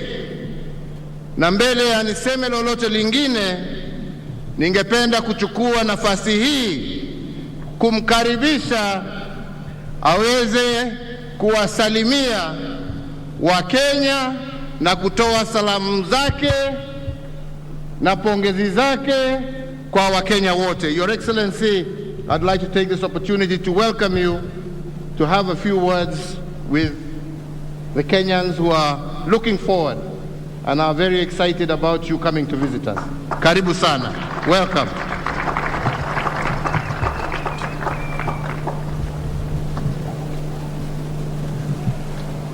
Shukrani sana, Your Excellency. Shukrani sana.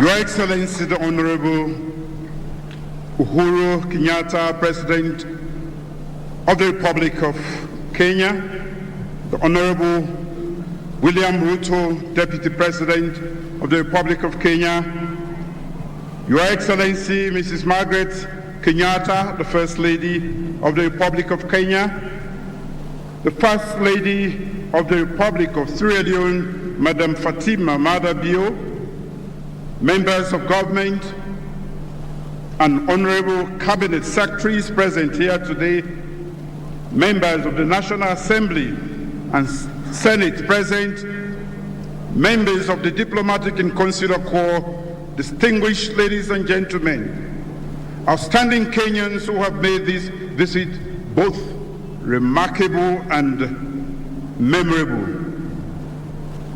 Habari zenu Kenya. Habari za majana.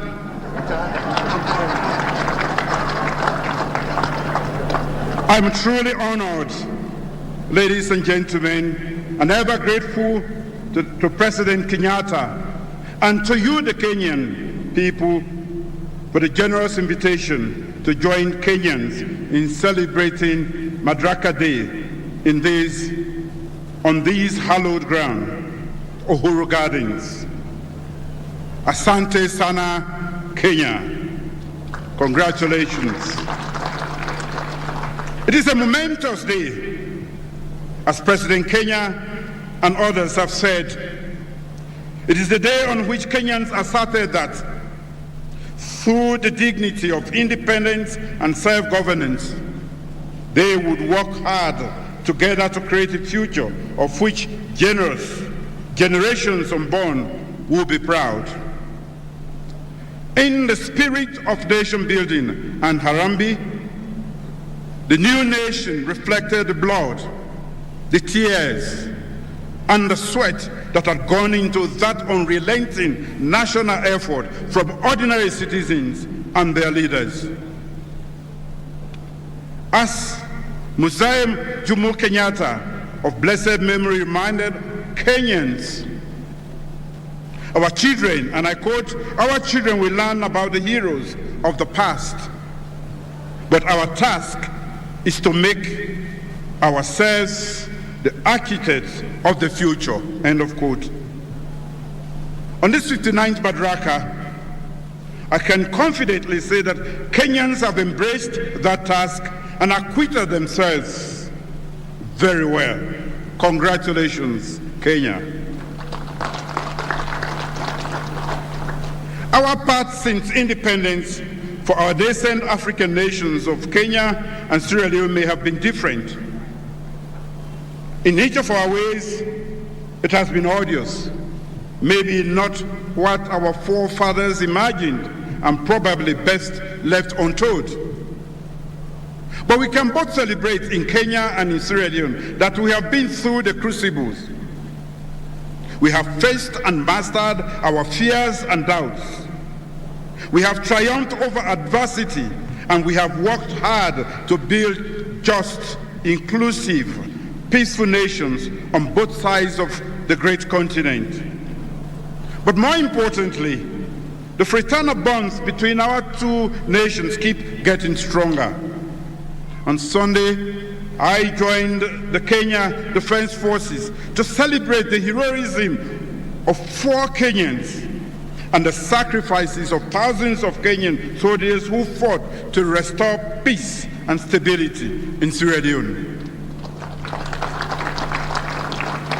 If today we are the 4th most peaceful democracy in Africa, it is partly because of the sacrifice of Kenyans. Thank you, Kenya. When Ebola struck, Kenyan nurses and doctors were at hand to see us through that difficult moment. When we faced challenges for computing equipment for our first ever digital population census, President Kenyatta extended a hand of typical Kenyan generosity. And there is so much more to say. Our two nations have stood together in war, in peace, and in solidarity. We have pursued a collective agenda and continue to deepen cooperation at the bilateral and the multilateral levels.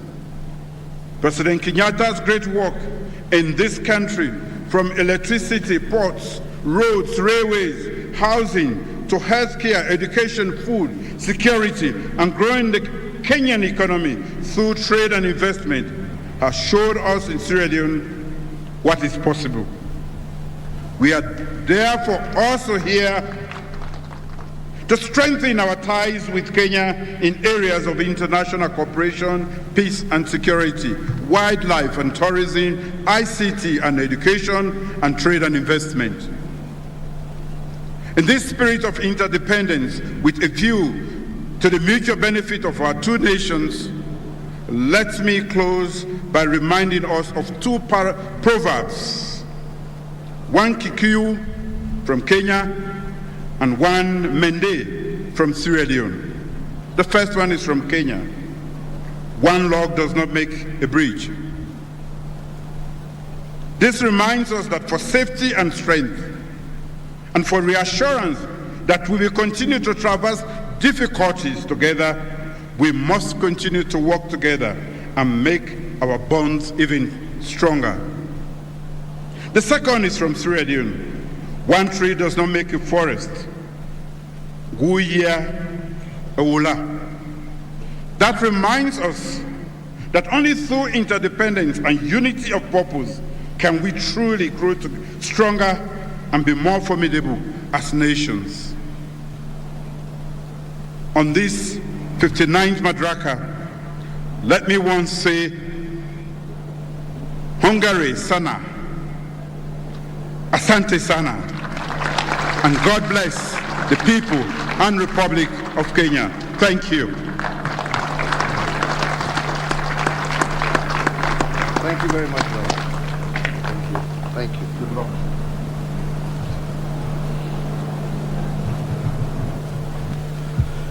Asante sana. Fellow Kenyans, today I'm delighted to return to these grounds of Uhuru Gardens to commemorate the 59th Madaraka Day, and indeed overjoyed because after 58 years of self-rule, this is the first time we are celebrating Madaraka Day at these hallowed grounds. Madaraka Day is significant in our history because it is on this day in June 1963 that our founding fathers of our nation replaced the outgoing colonial government and formed the first indigenous government of Kenya. And with this act, we achieved self-rule, or Madaraka, with Mzee Jomo Kenyatta as our first Prime Minister. However, self-rule was not the same thing as independence. With Madaraka, we had merely surmounted the first hurdle in our liberation struggle. It was 6 months after the first Madaraka Day that we secured our full independence on the 12th of December 1963. On that day, the nation was summoned to these grounds of Uhuru Gardens, and an elated people listened with tears in their eyes as for the first time, our national anthem was played, and then we cheered in boundless joy as our flag was hoisted and the flag of the British was lowered. This act of raising our national flag was not just an exercise in symbolism or a sheer sentimental exploit. It was a sign that we had achieved sovereignty as a nation, but fundamentally, it was a call to all of us to civic duty and responsibility to our people and nation. Once hoisted, our founding fathers reminded us that the flag was not just a cloth painted in designs of 4 colors. Instead, it was a painting of the national wounds and scars that we bear from our liberation struggle, coated with an illumination of our shared aspiration for our future. It was and still remains a picture of the blood we shed to regain what we had lost. It is a reflection of the dignity of our heritage and the pride that we restored. And because the ultimate act of every liberator is to lay down their weapon, the shield and the spear on our national flag is a symbol of our victory, but it is also a notice of readiness should our heritage of splendor be threatened. According to our founding fathers, therefore, our flag is not just a sentimental piece of fabric decorated in ink. We must always remember that each time it flies, it is blown by the last breath of our liberators as they made their final bow to liberate our country, Kenya. And why did our independence heroes choose these gardens as a place to midwife our young nation? What was the significance of these grounds in the history of our liberation struggle? And what did they want remembered by generations to come? On these very grounds sat the largest concentration camp in colonial Africa, holding up to 10,000 freedom fighters at any one given time. Many of our compatriots were tortured and maimed for life in that camp, and many more unknown heroes died in this field. The horrors of this camp and what inspired our founding fathers was that the tree of freedom must be watered by the blood of our patriots.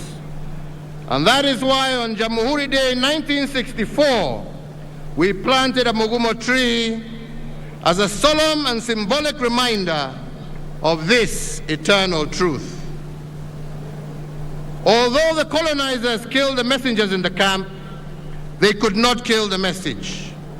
The liberation fever spread across our nation, and the colonizers had no option but to give in. And why do I call Uhuru Gardens hallowed? It is because our founding fathers wanted us to celebrate this ground as a camp of martyrs and the birthplace of a nation, a place of remembrance, healing, and renewal. Each time we gather at this birthplace of our great nation, we must remember that being free is the easy part, but staying free is the difficult part.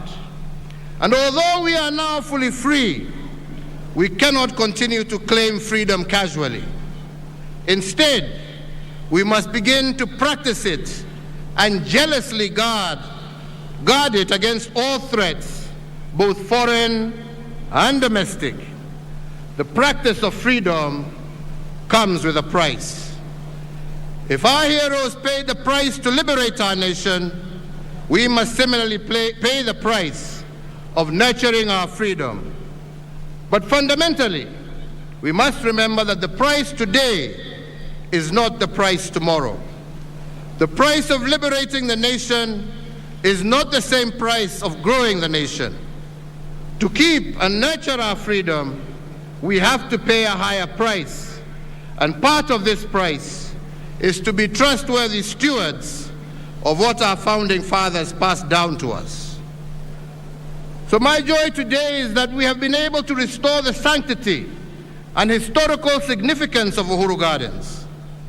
Following many years of neglect, this historic site had become a den of thieves, and in fact it is on record that part of the 68 acres on which these grounds sit had fallen into the hands of unscrupulous individuals.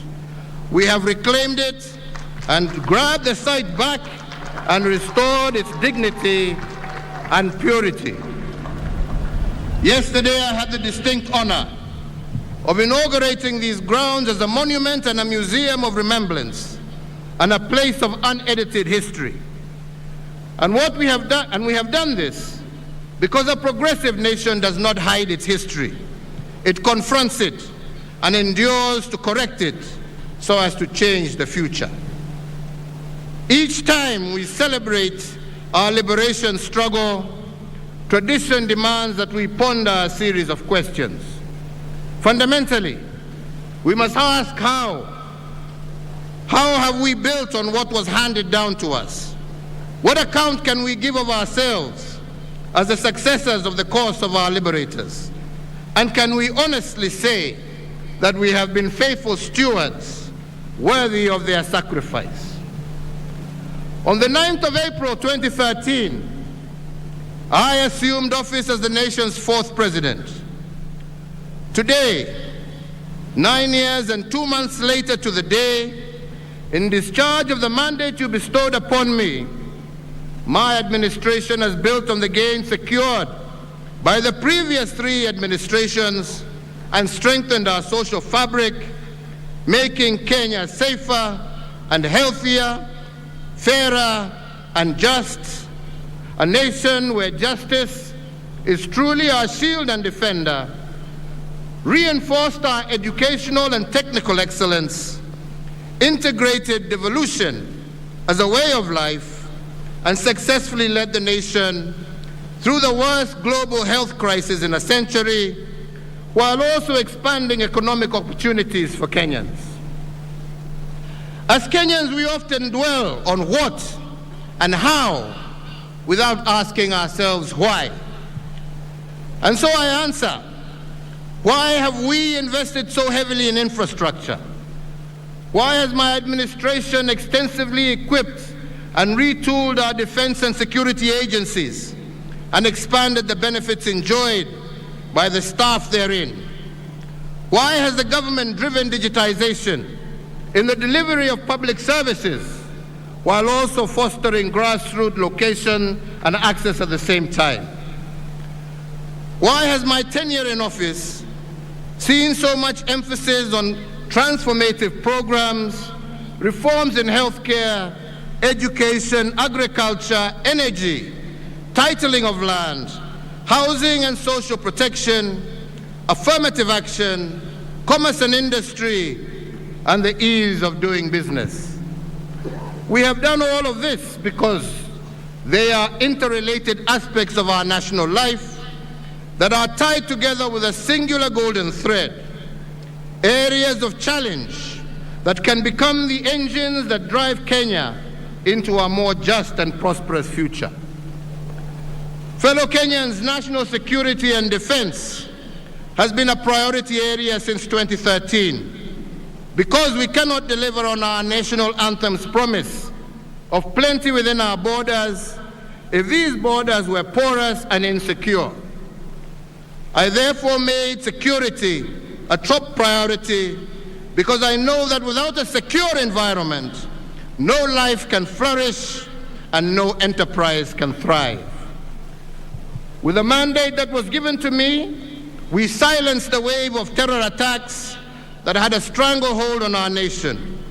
And we achieved this by retooling our security organs and making them more capable to address the dynamic contemporary security challenges that Kenya faces.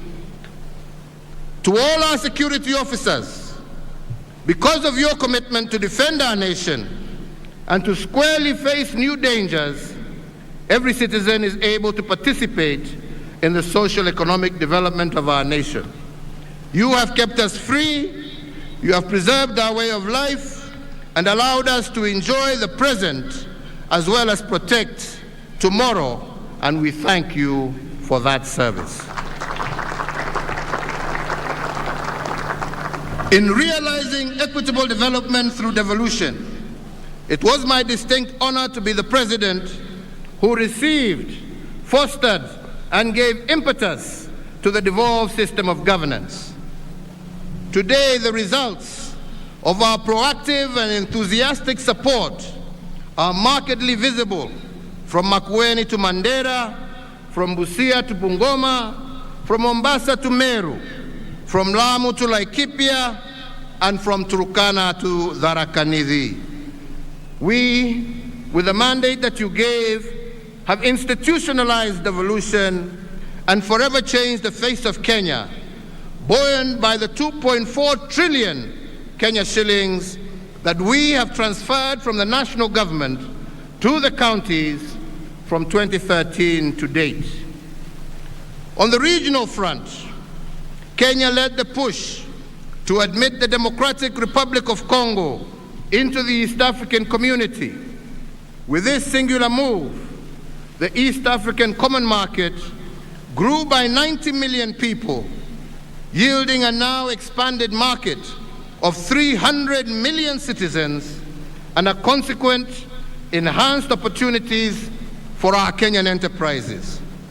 To exemplify this, I mention just one, Equity Bank, which is already breaking ground in DRC and is already the second largest bank in the Democratic Republic of the Congo. On the global stage, we remain a leader in the cooperative multilateral order, as evidenced by our membership of the United Nations Security Council that has provided us a voice on international peace and security matters that threaten our humanity. This position has cemented our international stature and enhanced opportunities for Kenyans in the diaspora and within the international civil service. In return, diaspora remittances have increased tenfold in the last decade, and they now stand at an all-time high of over Kenya shillings 400 billion in 2021, surpassing traditional exports and making Kenyan human capital our greatest export. With the same mandate, you challenge us to enhance the global competitiveness of our human resource. We did this because every epoch of our nation's history has placed a unique set of demands on the skills and competencies required of our people, which in turn has required us to reform and to recalibrate the content and architecture of our education system.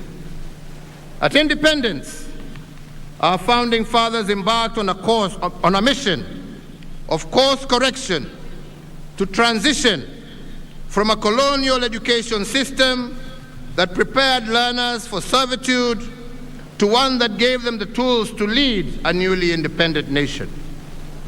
In 1985, we made yet another monumental shift by transitioning from the 7423 system into the 844 system.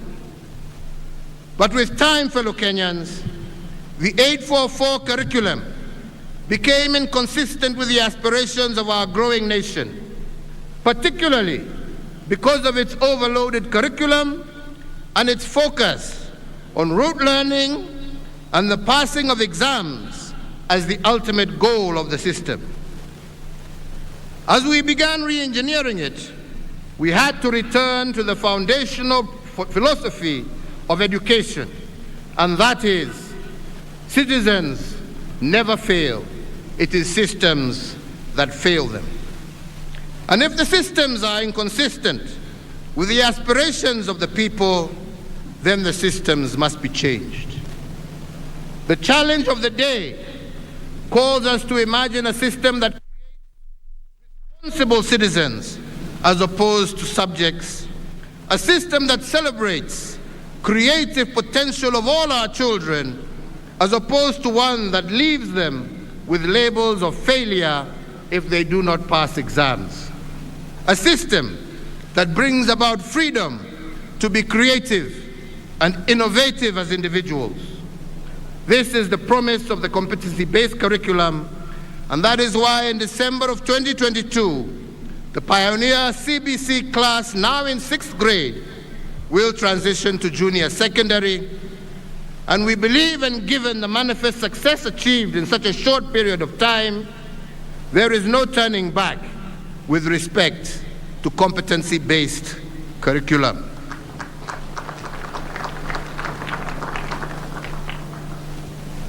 With the same mandate, we have also secured a 100% transition from primary to secondary education, ensuring that no Kenyan child is left behind. We have also achieved Africa's first 1-to-1 child-to-book ratio and restored the integrity of our national exams. In regard to higher education, we live in a time when knowledge is placing other resources as the main driver of economic growth, and thus education has increasingly become the foundation of a greater individual prosperity. Our universities continue to incubate innovations and to prepare the next generation of leaders who are technically proficient and knowledgeable. Talents continue to be nurtured, and a workforce that is globally competitive is, with each passing year, transitioning from our institutions of higher learning into prominent positions locally and abroad. To ensure that even those that are not admitted to universities get an equal chance, we have transformed our technical and vocational education training. Where they stood only 52 institutions in 2013, today Kenya is home of 238 institutes, representing a 435% growth. With this transformation, every Kenyan child has a chance to make it. So, fellow Kenyans, in our effort to foster inclusivity as well as gender parity, the one thing that I am truly proud of is how we have built women leadership and expanded their fields of participation in governance. For a long time, women affairs were relegated to the Department of Social Services, where they were grouped with children. In fact, the first woman to be appointed as a permanent secretary happened 24 years after independence. Margaret Githinji was appointed the permanent secretary for Commerce and Industry on Madaraka Day of 1987. And thereafter, the first woman to become a cabinet minister, the Honorable Nyiva Mwendwa, occurred 32 years after independence in 1995. Today, and thanks to the 2010 Constitution and my commitment to equality and inclusivity, I have had the pleasure of working with 11 women in my cabinet at different times and in different capacities.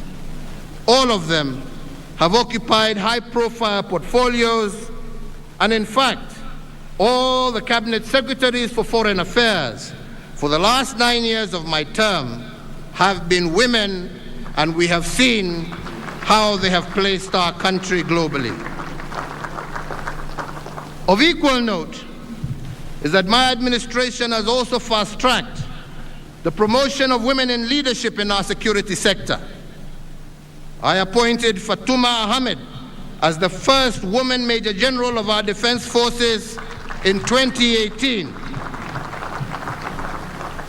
Similarly, the first holder of the constitutional office of Auditor General of our Republic was appointed under my administration, Mrs. Nancy Gadongo, and she was appointed in 2021 and continues to serve the Republic in that capacity. And of course, we have our three arms of government, one of which is now headed by a woman. After 58 years of our independence, in May of 2021, I had the profound honor of being the first President of the Republic to commence an address with a salutation, Madam Chief Justice, when the Honorable Lady Justice Martha Koome assumed office as the first woman Chief Justice. We are also proud of the fact that Kenya's judiciary boasts a female Deputy Chief Justice, a female Chief Registrar, and many female principal judges and presiding judges across our superior courts. Going further, in August of this year, if it is the wish of the Kenyan electorate, we have a chance of electing a woman and shattering the glass ceiling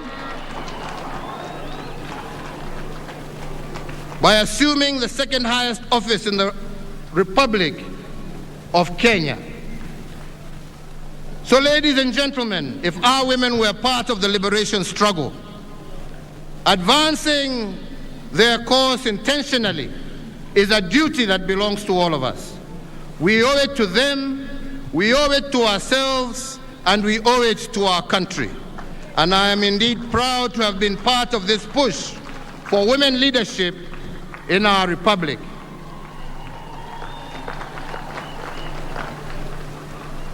Fellow Kenyans, ladies and gentlemen,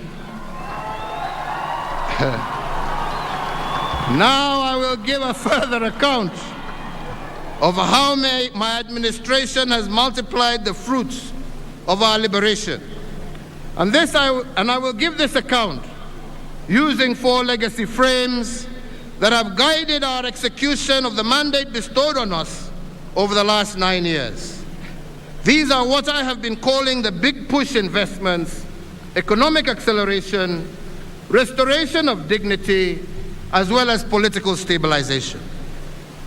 I begin with the first legacy frame of the big push investments, and I want to start this frame because the question many have begged is why the heavy investments in infrastructure? I have been asked severally why we have built the dams, expanded ports, built new ones, increased our road network, revived dead railways as we have built new ones. And our logic here has been very simple. It has nothing to do with what we have built, but everything to do with why we did it. The naysayers have said that we should not invest so heavily in infrastructure because people do not eat roads, they do not eat bridges. I have refused their pessimism because I know what a new road means to a farmer who has for decades been unable to get their produce quickly to the market.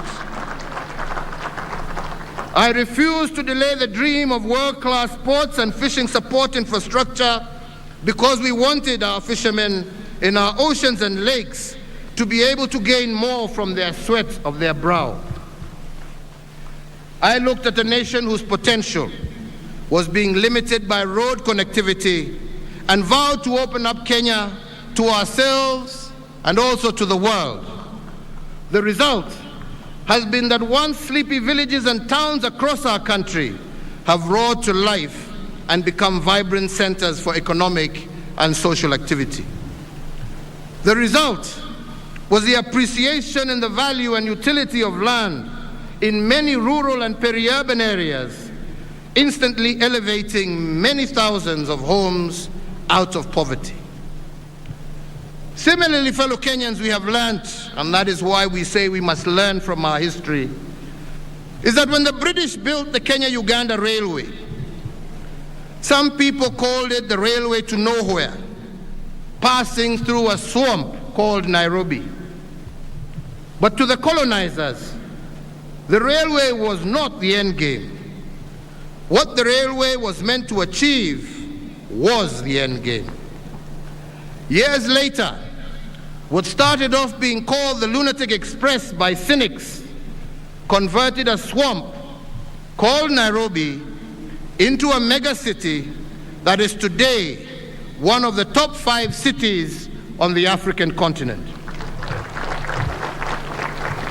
It opened up an entire hinterland running from Mombasa on the Indian Ocean to Banana on the Atlantic Ocean in the Democratic Republic of Congo. The railway had transformed the East African landscape, opening up new frontiers of trade, commerce, and urbanization. This demonstrates that infrastructure has a way of turning swamps into cities, dead spaces into high-value property, village shopping centers into huge city malls. Without infrastructure, there is no way of finding new possibilities. And that is why we made it one of our big push investments. When my administration took over the helm of leadership, we knew we had only a maximum of 2 terms to accomplish a very ambitious agenda. And the challenge was that the bar set by my predecessor, the late President Mwai Kibaki, was a high one. To face this challenge, we had to first embrace what previous administrations had done and accelerate their achievements. That was part of the big push. Today, I am proud to record that if the third Kenyan administration built 2,000 kilometers of tarmac road, we accelerated this achievement by building over 11,000 kilometers, which is close to 6 times what they built. In fact, truth be said, we have built more roads in 9 years than what all previous administrations combined, including the British, built in 123 years. Wapende wasipende, hiyo ndio ukweli wa mambo.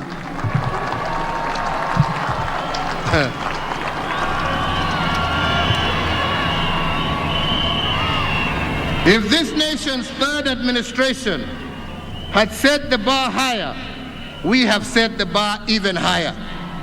And the record is there for all to see. Across all 8 former provinces, in each of the 47 counties, we have transformed our country 1 kilometer at a time. Our world-class infrastructure, from elevated expressways to floating bridges, have put Kenya on the global map.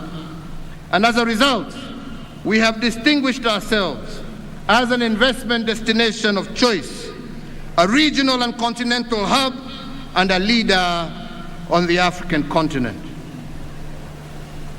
With the mandate you gave me, fellow Kenyans, we also transformed the way government services reach you. We did this through the introduction of Huduma Centers, an online platform such as eCitizen, to make access to public services a fast and pleasant experience and not a toil that every citizen must endure so as to obtain basic services. Jamani, nipatie maji bwana.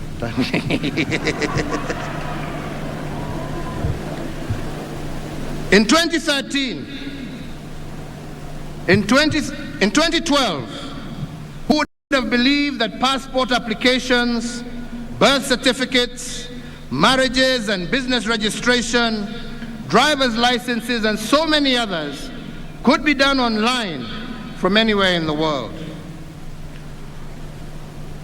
My administration has also supported similar advancement in the independent arms of government, resulting in a situation where Kenyans now file and serve documents for their court cases online, and the era of the notorious missing court file has been firmly put behind us.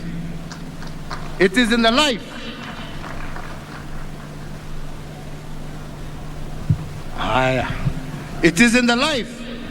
of this administration that a business can be registered online and a certificate issued on the same day, together with the KRA PIN and other statutory registrations. We did it because we know that it is our duty to facilitate your enjoyment of your social economic rights without unnecessary and cumbersome barriers. In the past, all land matters in Kenya were handled using a manual registry, and this made the Ministry of Lands a total den of corruption. In fact, part of the Wilson Airport runway to my left here had a title deed registered in the name of a private individual. But as part of the reforms in the land registry, the process of stamping out fake title deeds and reversing this fraud has been accelerated. It took previously a minimum of 6 months to do a single land transaction. This has now been reduced to 48 hours using a system called Ardhi Sasa, and similarly, instead of taking 1 to 3 months to do a land search, this system will give you a land search result in 3 to 5 minutes. Thanks to the brigadier. Huyo mama mmeona hapa, msicheze na yeye, amefanya kazi mingi sana. Wale ambao hawapigi kelele ndio wanabadilisha Kenya.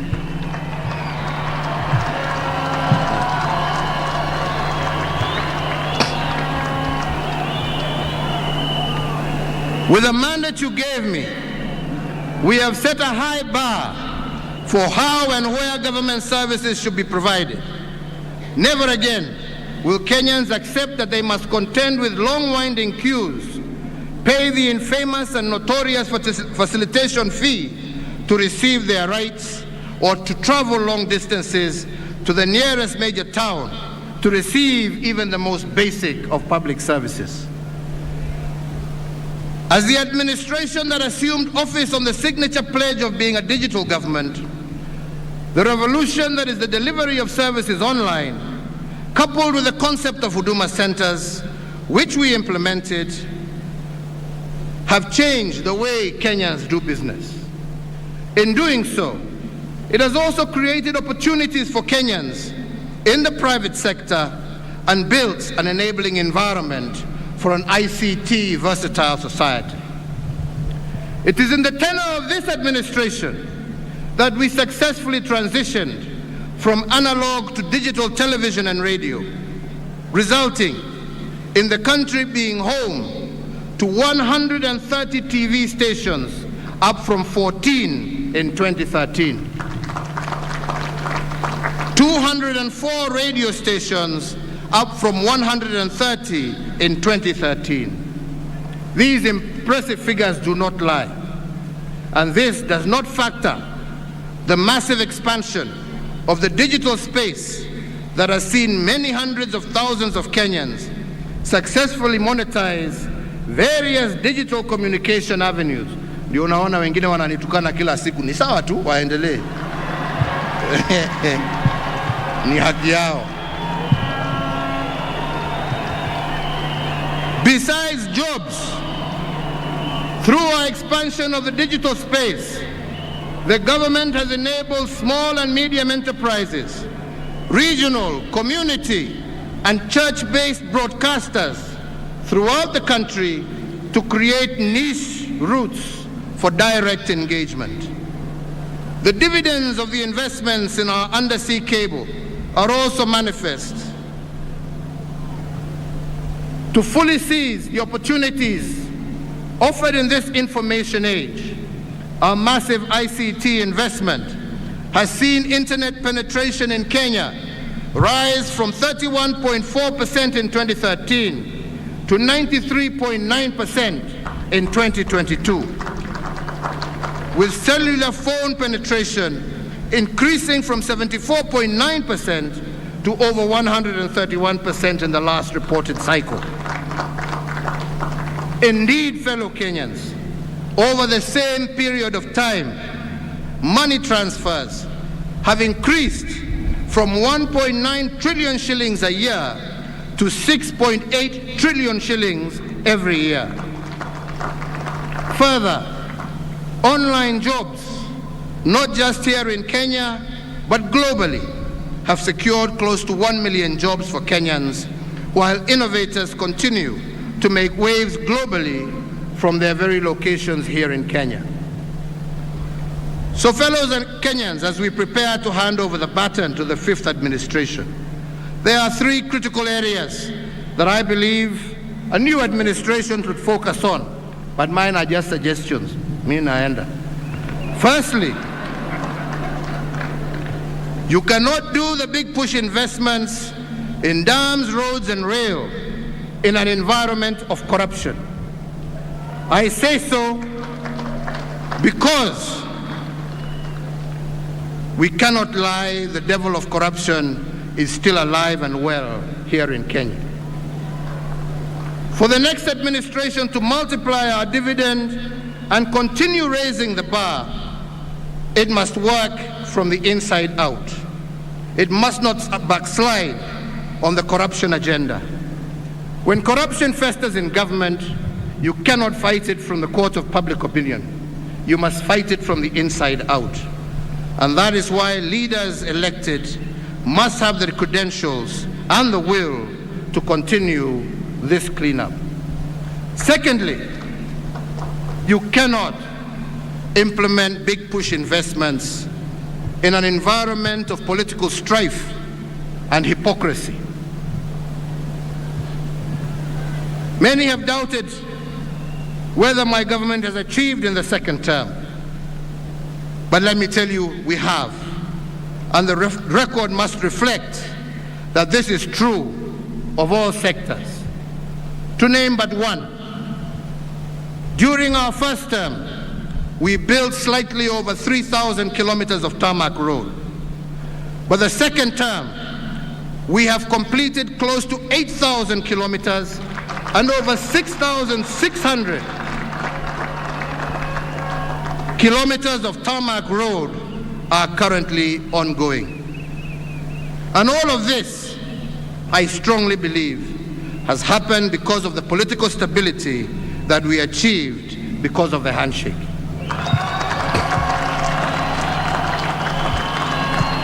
Three, big push investments are bold investments, and they call for surgical and sometimes ruthless execution.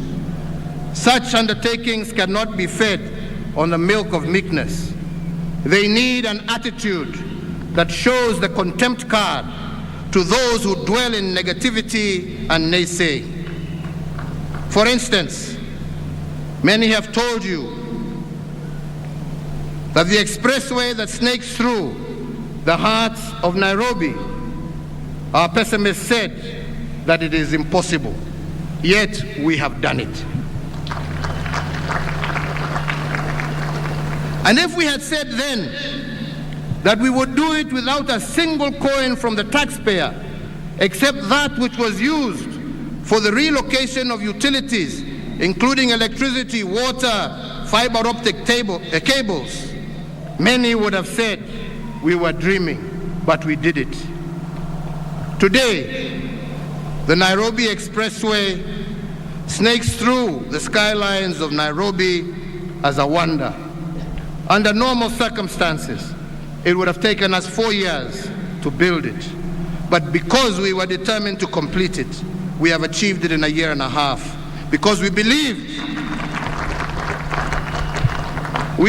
in Kenya, we believed in our people, and we believed in ourselves as a government. As an affirmation of the confidence we enjoy from foreign investors, we built the first expressway in Africa. This first expressway, the first in Africa, using private foreign capital. Indeed, we did this at half the time and at no project cost to the taxpayer. It is also notable that we were able to build it to international standards. With this signature project, we have opened up new possibilities for our own private sector investments, including equity and pension funds, to invest in public infrastructure and make decent returns. So fellow Kenyans, allow me to turn to my second legacy frame of economic acceleration. And for this, I mean multiplying the economic foundations of our nation at a rate that is outside the normal. The first limb will address how we are faring on production, and the second limb will respond to a question by many why we had to borrow in order to accelerate our fundamentals. Since 2013, we have used your mandate to ring fence and grow our traditional exports of tea, coffee, and horticulture. Across the country, coffee rates for 2022 are out, and we have nearly doubled our earnings made by the coffee farmer, from an average of Kenya shillings 60 per kilogram of cherry in 2013 to Kenya shillings 110 to 125 per kilogram today. Tea earnings from exports rose by 20%, from Kenya shillings 114 billion in 2013 to 136 billion in 2021. In 9 years, over Kenya shillings 454 billion have been paid to our smallholder tea farmers. In addition, ladies and gentlemen, in addition to our traditional export crops, we have stayed ahead of the curve by supporting the emerging crops that will bolster our agriculture and horticultural earnings for decades to come. Just to mention one, the avocado, which is on course to become a top export earner. In the last year alone, we earned 15 billion shillings from avocado exports, compared to 1 billion shillings in 2013. My administration has leveraged on improved diplomatic stances between Kenya and leading importers of the crop to negotiate preferential access for Kenyan avocado products. Another plank of this strategy was for employment creation is anchored on the Buy Kenya, Build Kenya policy. With this singular intervention, the supply of uniforms for our security organs, including footwear, have transformed our textile and leather industries and unleashed thousands of new jobs for our young people, in addition to the immeasurable pride in having the magical tag of Made in Kenya affixed to these items. To encourage leading motor vehicle brands to set up shop in Kenya and to restore our existing assembly lines, the procurement framework for motor vehicles by government and other security organs We enhanced preference to locally assembled vehicles. With this policy shift alone, a moribund industry of vehicle assembly that was once moribund and dead is once again alive. With the mandate that you gave us, the voice of women, youth, and persons with disabilities that was once muted is now at the center of a growing Kenyan enterprise. Through AGPO, a staggering 169.6 billion has been pushed through these historically marginalized groups. So fellow Kenyans, to address my second limb, why borrow? We must also first look at how other nations have prospered. It took England 200 years to industrialize. The United States of America, 160 years. Japan, 110 years. But China took only 35 years. And the four Asian tigers of Hong Kong, Taiwan, Singapore, and South Korea took 25 years to industrialize. And that is why the accelerated growth was called the Asian miracle. The secret to these miracles, ladies and gentlemen, was acceleration. They contracted their development timelines by implementing aggressive interventions and through policy choices that added their acceleration. In just one generation, they were at par with the Western world. The Afro-pessimists who are constantly out there bombarding us with nonsense will tell you that Kenya cannot replicate this miracle. But I want to assure you, they are wrong and we are right. Our accelerated path to economic growth has begun and must be maintained into the future. In just 9 years, we have moved from being the 12th largest economy on the African continent to the 6th largest economy, and we are still growing. In the same time, we have tripled the wealth of our nation from a GDP of 4.5 trillion in 2013 to close to 13 trillion today. As a mark of this remarkable growth, our tax revenues have doubled from Kenya shillings 800 billion in the financial year 2012-2013 to Kenya shillings 1.6 trillion as at April 2022. With the mandate you gave us, ladies and gentlemen, we are on a course to achieve the record-shattering projection of Kenya shillings 2 trillion in collections by the end of the current financial year. Fellow Kenyans, we have grown our road network almost 6 times, our power generation 40 times, connected more homes to electricity than any other country on the African continent.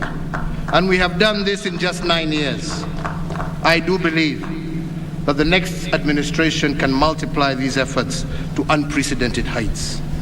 But to keep this acceleration, that 5th administration must borrow 2 lessons. One is that it is not possible to maintain the speed of our achievements in a contaminated environment.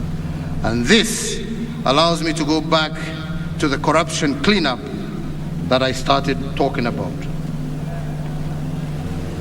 When we took over in 2013, we had some state corporations that were rotten from the core.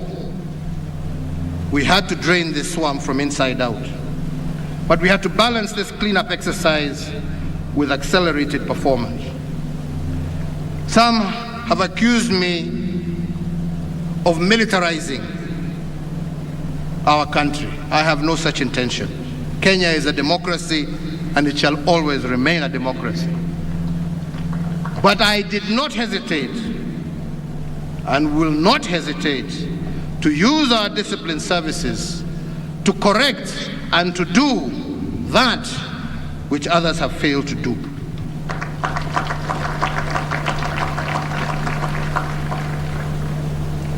We turn to our disciplined forces and we summon them to the cause of nation building. And the record must reflect that they have not disappointed us. When we gave them the Kenya Meat Commission to manage, they turned it into a profit-making enterprise within a year.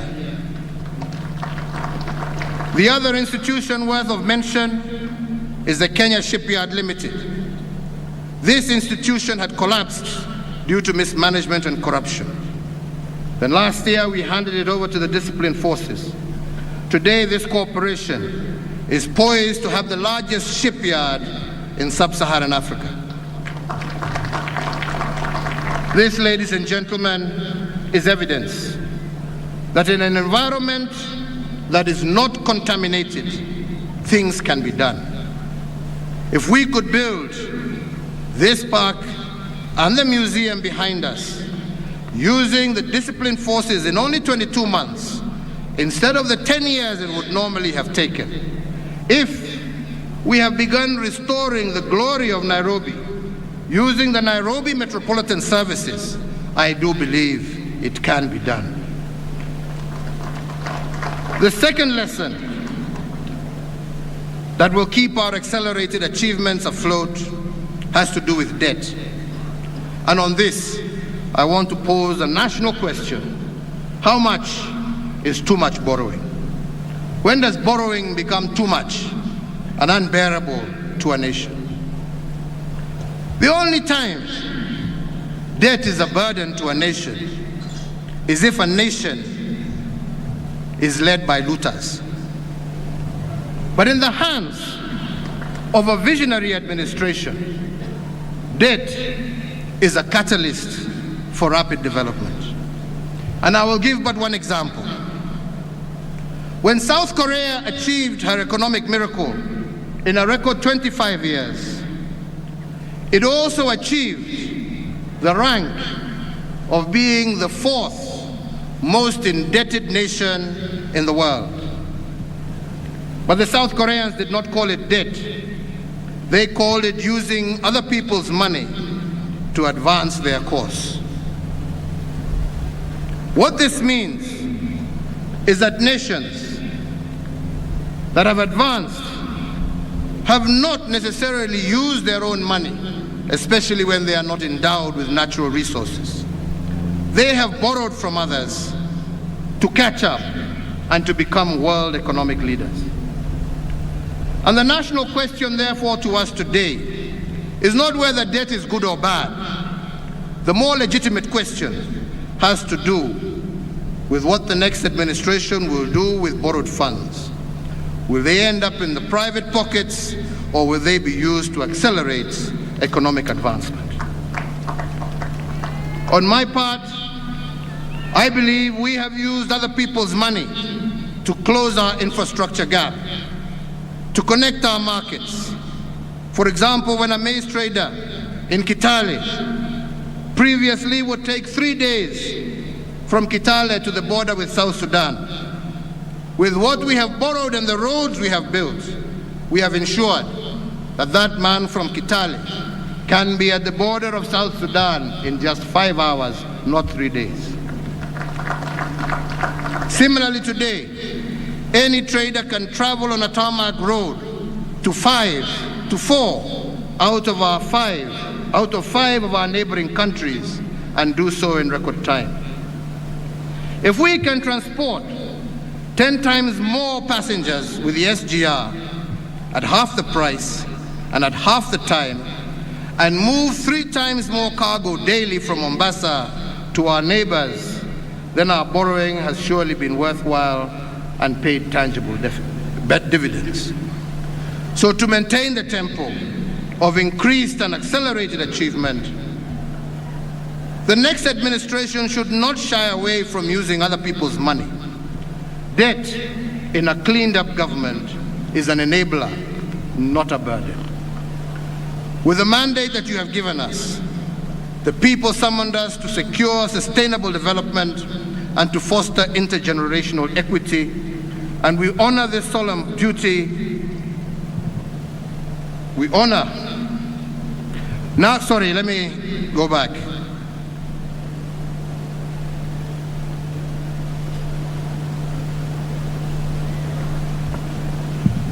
So fellow Kenyans, with the mandate that you've given us, we also move to secure sustainable development and to foster intergenerational equity.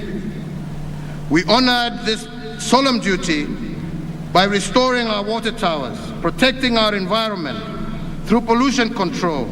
We have conserved wetlands and firmly established Kenya as a global leader in the area of sustainable development. Our conservation efforts have fortified our biodiversity, and as a result, we have recorded the lowest levels of poaching in our nation's history. On account of this robust ecosystem, we have registered the highest wildlife population for a majority of those species that were previously endangered. We did this so that every Kenyan can enjoy their right to a clean, healthy environment, and so that our heritage of splendor can be passed down from one generation to another unencumbered. We have planted 1.34 billion trees, moving our forest cover from 6.99% in 2013 to 8.83% in 2022, and our tree cover to 12.3%, well over the 10% envisioned in our Constitution, and 8 years ahead of the target date that was set of 2030. To halt the destruction of water towers, an elusive dream that has eluded every other administration, we contain the encroachment and legal extraction activities in the water tower resources of the Masai Mara Forest Complex. We have also banned the use of polythene bags and saved marine and terrestrial life. We have moved also with the beautification of our urban areas, especially here in Nairobi. And this initiative has led to the emergence of our nation as a leader in climate change action and established a thriving green economy. We have also moved in the water sector by building dams, including Thiba Dam, Yamo Dam in Samburu, and are on course to complete while starting others such as Thwake Dam, Mwache Dam at the coast, Karimeno Dam here in Kiambu, Sioi Murunye Road Dam in West Pokot, Bute Dam in Wajir, and Soin-Koru Dam in Nyanza. In total, we are currently implementing some 685 water and sanitation projects. And if we conclude these, which we hope will be concluded by the end of this year, at least 80% of Kenyan households will have access to water and 40% to sanitation. Today, we have 13 million Kenyans connected to clean water. Our irrigation has doubled from 374,000 acres to 664 acres currently. From independence, we had only produced 5 million title deeds. Today, we have added an additional 6 million title deeds, bringing our national aggregate to 11 million. We have also heralded the enactment of the Land Index laws, which should put a stop to the blight that is occasioned by bloated valuation figures in the process of compulsory land acquisition, thereby making it easier for us to complete public projects. We have also moved towards the restoration of dignity and political stabilization. And as we look forward to the August 9th general elections, we must ask ourselves, what is the purpose of an election? Let me pose this question more pointedly by using two examples. When we choose the legacy framework of restoration of dignity, we want to reduce the burden of indignity to our people, and this is why we have targeted health. Universal health coverage, which is something that we are very keen and have been keen on, has seen a growth of more than 17.1 million Kenyans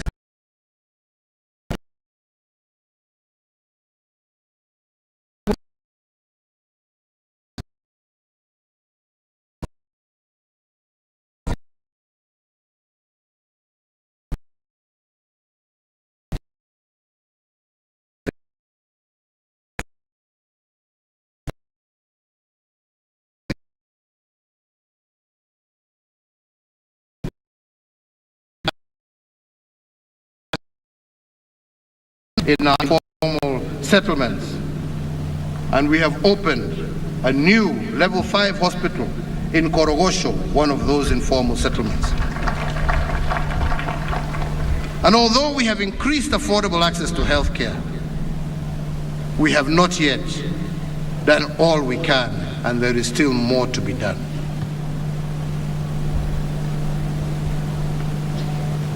We need, hii sasa imekuwa ndefu.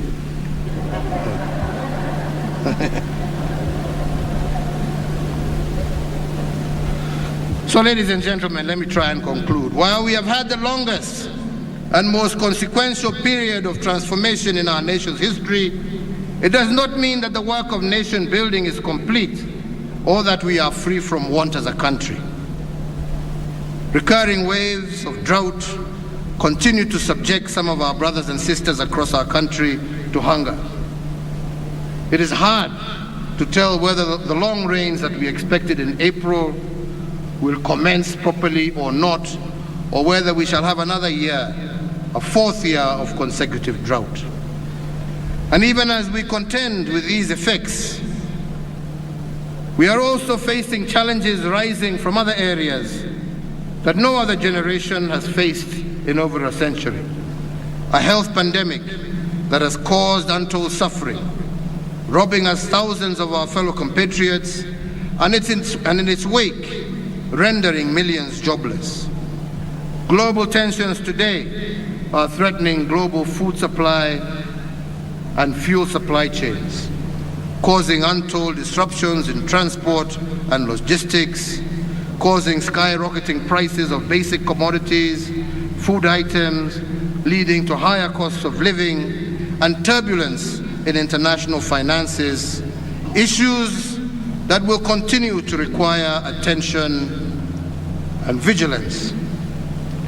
We are also still faced with security challenges in parts of our country, including Kerio Valley, parts of Marsabit, parts of Laikipia, where bandits cannot even spare our children, robbing us our future. And unemployment is still a major challenge, dampening the spirits of our youth and also disheartening their parents. Equally important to highlight is the threat also to our traditional values and the family as the basic unit of our society. The evolving face of the Kenyan family is characterized in the 2019 national census, where families headed by single parents rose from 25.1% in 2009 to 38.2%. If unchecked, this trend shall destroy the fundamental character of Kenya and reap untold harm onto our most vulnerable and precious members, our children. So I urge all of us, including our religious leaders, our community leaders, and all concerned government agencies, to step up to the plate and make sure that the Kenyan family remains the strong and respected institution that it has historically been. So fellow Kenyans, my message to the nation today is that whereas we are claiming progress, we do not claim perfection. Yes, we have made commendable progress on the socio-economic front, but we cannot claim to have reached the pinnacle of our nation's potential. There is much more to be done to move our nation to the next level of development. The fourth administration that I have had the privilege to lead together with my colleagues has laid the foundation upon which the fifth, the sixth, and the seventh, and all future administrations can build. However, to achieve the shared aspirations of our people, successive administrations are called upon to foster national unity, and this is the single greatest enabler for sustainable development and shared prosperity for all. Our first collective national duty, therefore, in this forthcoming elections, general elections, on the 9th of August 2022, is to choose peace and stability over fear, hope over hate, and progress over retrogression. On this solemn occasion, we also reflect on the plight of our brothers and sisters who have run into headwinds with the law and are currently serving custodial sentences in our correctional facilities. Indeed, in response to various petitions from actors with the justice and legal sector, and in line with our commitment to restorative justice and reintegration of offenders, on the recommendation of the Power of Mercy Advisory Committee, I have on this day exercised the presidential prerogative of pardon and granted a second chance to some 3,908 inmates.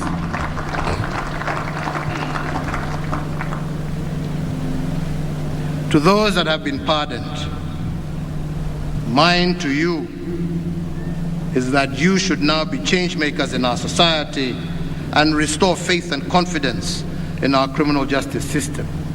Reciprocate the generosity that has been shown by your motherland through this act of mercy with a high sense of civic duty and service to your country. Fellow Kenyans, ladies and gentlemen, kwa hayo mengi, with the eternal flame that we lit yesterday on the eve of Madaraka Day, and the first Madaraka Day held on these grounds, let us all commit ourselves to fanning the flames of freedom, democracy, prosperity, unity, integrity, and most importantly, peace, and our combined, collective, unceasing commitment to Project Kenya. May God bless you, and may God bless Kenya. Asanteni sana. Kwa heshima naomba sote tusimame kwa wimbo wa taifa.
Asanteni sana. Ningeomba tuweze kutulia popote tulipo, wananchi wazalendo.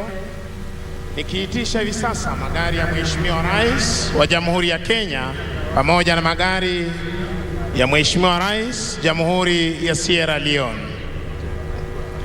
Kisha baadaye je wajua iweze kuendelea, na hapo hapo nikiitisha magari ya mkuu wa majeshi ya ulinzi pamoja na service commanders.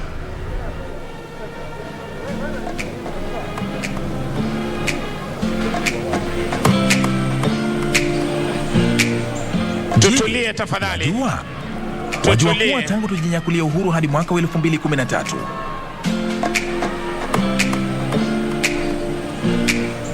Je, wajua? Bendi, wajua kuwa asante. tangu tujinyakulia uhuru hadi mwaka wa 2013 Asante Bendi. Kenya ilikuwa na kilomita 13,000 za barabara za lami pekee. Na mtazamaji, hizo ni picha za moja kwa moja kutoka katika uwanja wa Uhuru Gardens, ambapo hafla ya Madaraka Day ya 59 imekamilika muda mfupi uliopita. Ni hafla ambayo imeongozwa rasmi na Rais Uhuru Kenyatta na kuhudhuriwa na viongozi mbalimbali humu nchini, akiwemo Rais wa Sierra Leone Julius Maada Bio ambaye yumo humu nchini kwa ziara ya siku 5, ziara ambayo inakamilika hii leo. Viongozi wengine waliokuwa wamehudhuria hafla hii ni pamoja na kiongozi wa Azimio la Umoja Raila Odinga na vilevile naibu wa rais Daktari William Ruto. Ni siku ya kihistoria, manake ni hafla ya mwisho kuadhimishwa naye Rais Uhuru Kenyatta kama rais wa taifa hili, na ameangazia tu masuala mbalimbali na kuzungumza kuhusiana na yale ameweza kutekeleza kama kiongozi wa taifa hili kwa kipindi cha miaka 10 iliyopita, na baadhi ya masuala aliyozungumza kuhusu ni kuhusiana na jinsi ambavyo serikali yake imeimarisha sekta ya elimu humu nchini, kuanzia kuondolewa kwa ule mfumo wa 844 polepole, na sasa hivi tumo katika ule mfumo wa ama mtaala mpya wa KBC ambao unanuia kuwapa wale wanafunzi ujuzi ambao watautumia katika siku za usoni. Akazungumza tu kuhusiana na masuala ya kuhakikisha kwamba kuna mpito wa 100% kutoka shule za msingi hadi shule za upili, na hivyo basi tu hayo ni baadhi ya masuala ambayo ameangazia katika sekta ya elimu. Na vilevile Rais Kenyatta katika hotuba yake amezungumza kuhusiana na usawa wa kijinsia ambao umeimarika katika serikali yake, na akazungumza kuhusiana na nafasi mbalimbali za serikali ambazo kwa sasa hivi zinashikiliwa na wanawake. Kwa mfano katika upande wa mahakama inashikiliwa naye Martha Koome ambaye ndiye jaji mkuu, na vilevile tunaye Philomena Mwilu ambaye ni naibu jaji mkuu, na akasema ya kwamba serikali yake kwa kweli imewapa wanawake nafasi mbalimbali. Utakumbuka ya kwamba wizara ya masuala ya kigeni tangu alipoingia ofisini ama mamlakani imekuwa ikishikiliwa na wanawake katika uongozi humu nchini. Na vilevile Rais Kenyatta ameangazia ujenzi wa miundo misingi kama vile barabara ambazo zimejengwa humu nchini, na akawajibu wale wamekuwa wakiuliza maswali pengine ni kwa nini barabara zijengwe nyingi hivyo ilhali pengine Wakenya wana matatizo mengine, lakini akasema ya kwamba umuhimu wake ni kwamba sasa hivi taifa hili vitongoji ambavyo kwa mara mingi ama wakati mwingi vilikuwa vimetengwa sasa hivi vimeweza kufunguliwa, na basi biashara imeimarika humu nchini na sio hapa Kenya tu ila katika mataifa hata ya kigeni. Hivyo basi mtazamaji, niko hapa na mwenzangu John Jacob Kioria, na ningependa sasa kukurejesha kwake azidi kutueleza na kuzungumza tu na baadhi ya viongozi ambao walikuwa wamehudhuria hafla hii. Kioria. And indeed, the hallmark of his celebrations of the Madaraka Day celebrations led by President Uhuru Kenyatta. And I'm joined by PS Kaberi. How are you, sir? Very well, thank you for having me. Absolutely. And it's such a great day.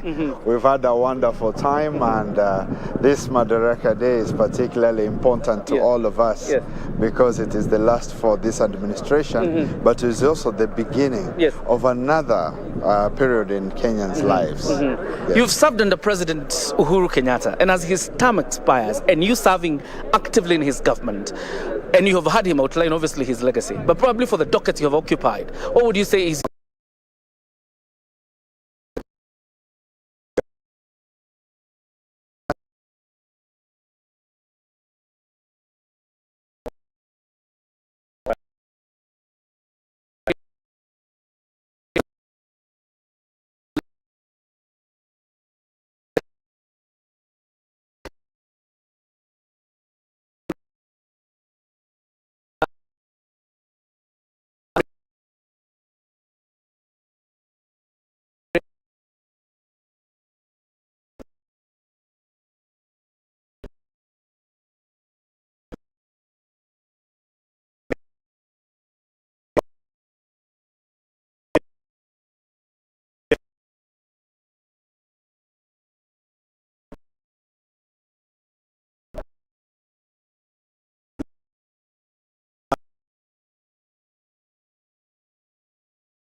have 2 new factories which have come up, petrol stations have come up, and this is jobs to our people.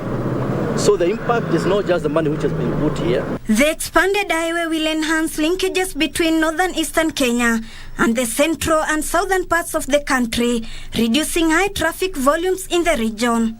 After we reach Marwa, we shall need to go all the way to Nanyuki and Isiolo. So those are some of the roads which we plan for the future. Even for Lunga to Malindi, we are only doing two sections, from Nyari Bridge to Mutwapa.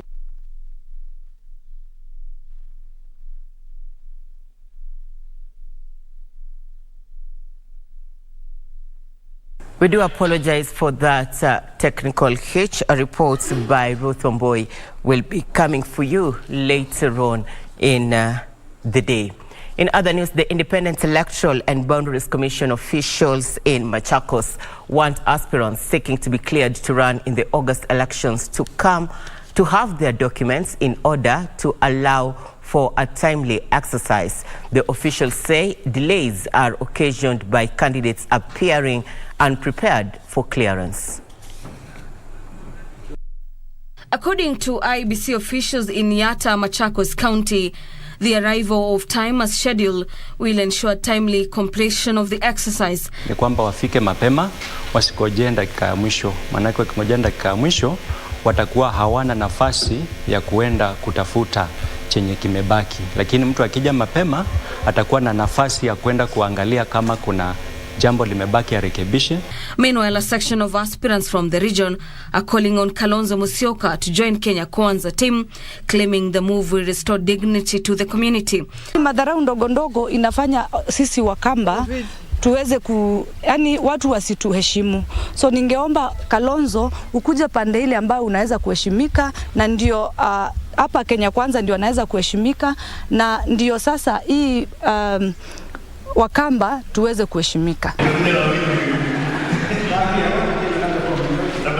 Elsewhere, Soin Sigowet MP Kipserenget Koros has defended his track record amid claims by his opponents that he has nothing to show for the 5 years he has been in parliament. The MP, who wants to defend his seat as an independent candidate, exuded confidence that he will recapture the seat. People really have my report form. They have marked it themselves, and they know in my 5-year term I've performed. Meanwhile, Mwingi Central MP aspirant Lydia Mutambo has called on women to embrace women leadership. Speaking in Mwingi town during her campaign rally, the aspirant said it was time women are elected into the political space. Ile tunaona sisi tutainuliwa, si wanawake peke yake. The whole country will go to another level in terms of leadership. I think you have been the last candidate. Sentiments echoed by Gilgil Member of Parliament Martha Wangari and her Naivasha counterpart Jane Kihara, who were cleared by IEBC to defend their seats. In Malindi, a prominent lawyer who has allegedly been at the forefront in helping hundreds of squatters in legal tussles with tycoons has been cleared to vie for the Malindi parliamentary seat. Richard Otara will be vying for the seat under the United Democratic Movement Party. Ishara mzuri huko mbele, ninaomba watu wa Malindi kwa umoja, tushikane pamoja, tufanye siasa kwa umoja, na hii ninaambia wenzangu ambao tunatafuta hiki kiti ya kwamba sasa ndio kinyang'anyiro kimeanza, tumeingia uwanjani, but naomba wenzangu tufanye kampeni za amani, tufanye kampeni za upendo, tufanye kampeni za kuunganisha wakaji wa Malindi. In Siaya County, aspirants who appeared before IEBC for clearance called for peaceful campaigns and urged the electorate not to be swayed by calls to vote as a bloc for candidates sponsored by specific parties. Siaya people want change, they want development, they want their resources to be properly utilized for their benefit. So we'd like to appeal to all Siaya residents.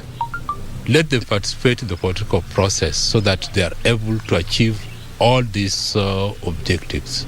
Let us not organize our youth in our respected areas to harass other aspirants if you find them in your area.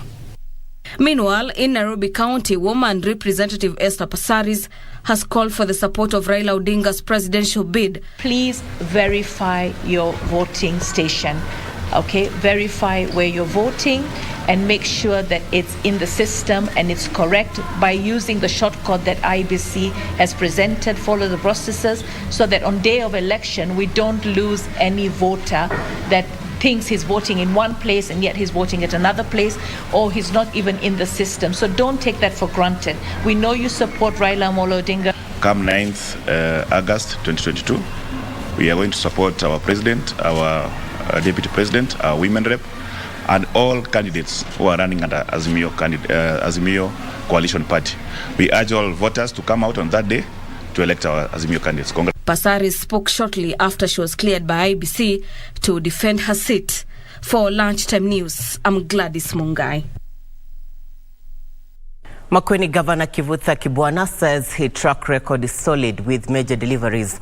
Speaking during his last county assembly address, Professor Kivutha Kibwana said for the past 10 years as the county boss, his administration has achieved much in terms of service delivery to locals.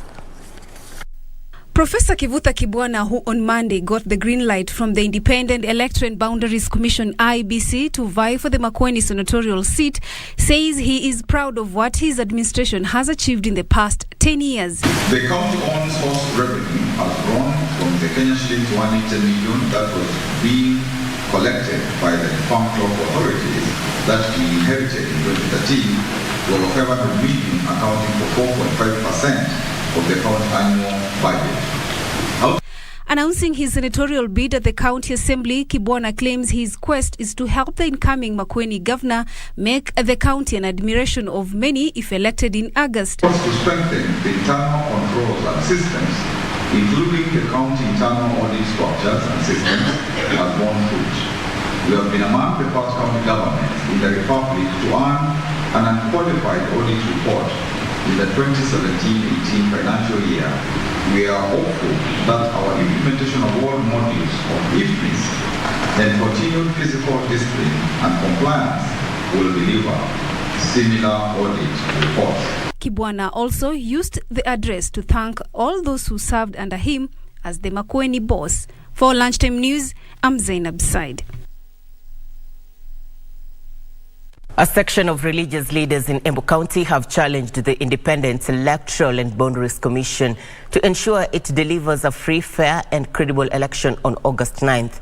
The clerics say the electoral body has in the past been found in a tight corner over disputed elections, and this time things should be different.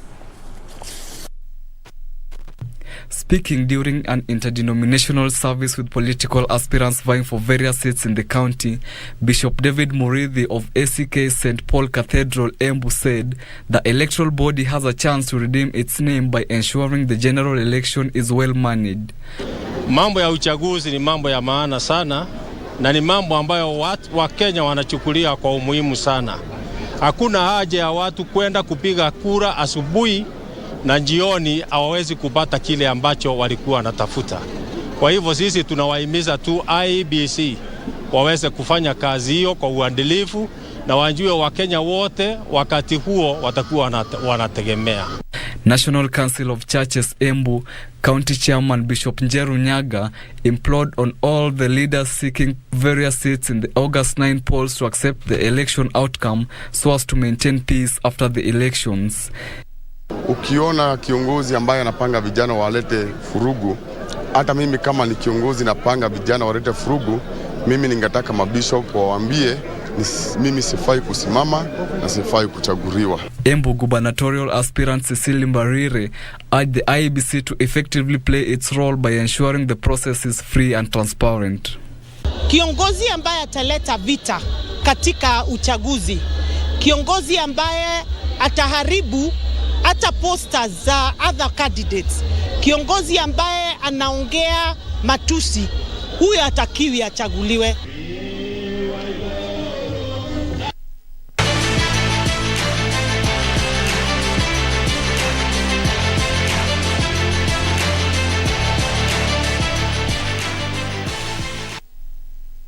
All right, time for Channel 1 Sports News. The Kenya Commercial Bank women's volleyball team are the 2022 African champions after thrashing defending champions Al Ahly of Egypt by 3-1 in the Africa Women's Club Championship final in Kelibia, Tunisia.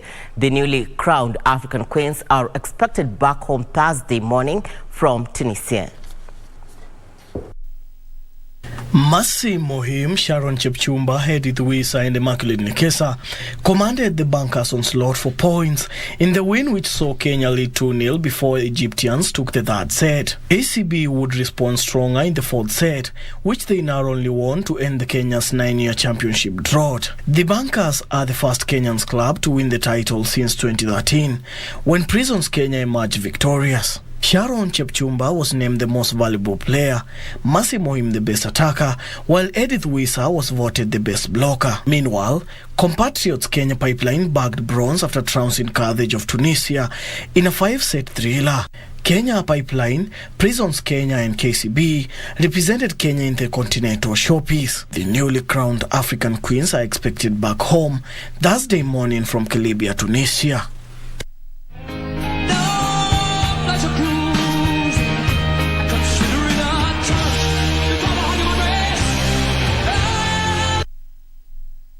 Juja men's volleyball team captain cum coach Peter Kimani says lack of a standard playing ground is hindering the growth of the newly formed team that is based in Murera, Juja constituency. Kimani was quick to note that the game plays a crucial role in ensuring the youngsters stay away from crime and drug abuse. Meanwhile, Kimani revealed that plans are underway to form a women's team. The team currently has 15 players and hosts their matches on private land in Juja, Murera in the constituency. Na kama watu ambao wako na umri tukasema tutakuja hapa tusaidiane kwa ule ujuzi kidogo tuko nao ya kucheza huu mchezo wa volleyball, kwa sababu tuliona ya kwamba tusipofanya hivyo vijana wengi wanapotelea huko nje na wanajiingiza kwa madawa na mambo yasiyofaa.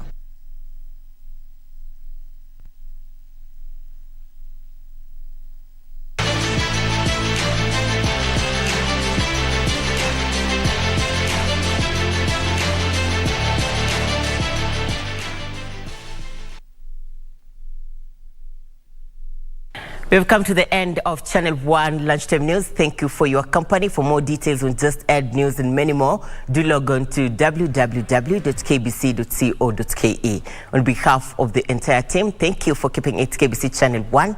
My name is Irene Mchuma Odim. On sign language interpretation, we have Byron Abuli. God bless you.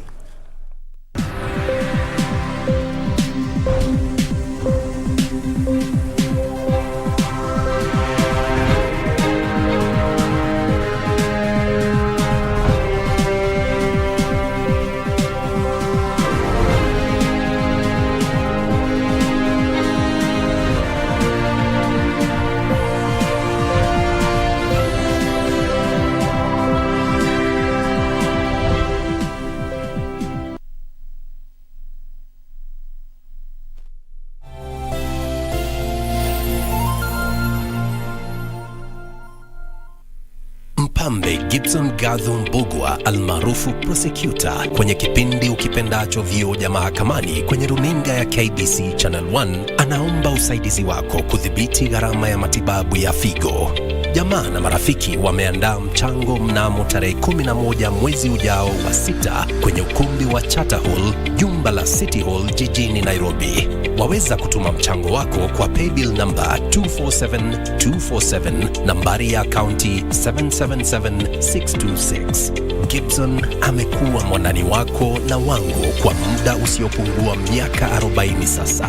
Ni zamu yetu nasi tuwe wandani wake wakati huu mgumu.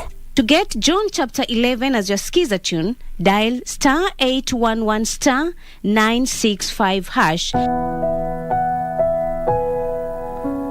I am the resurrection and the life.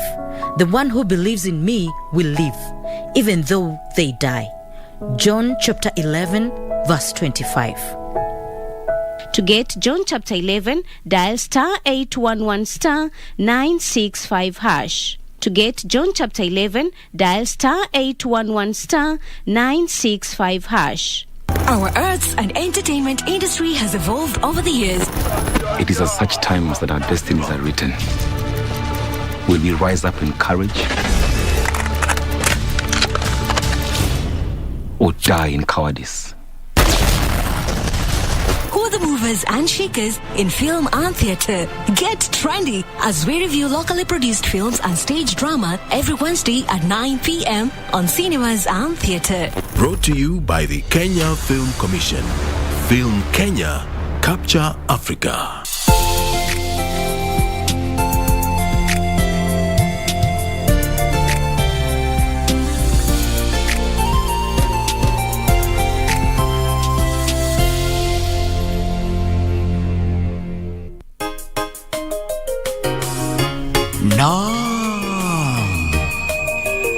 This is the bridal choir's message to all Kenyans.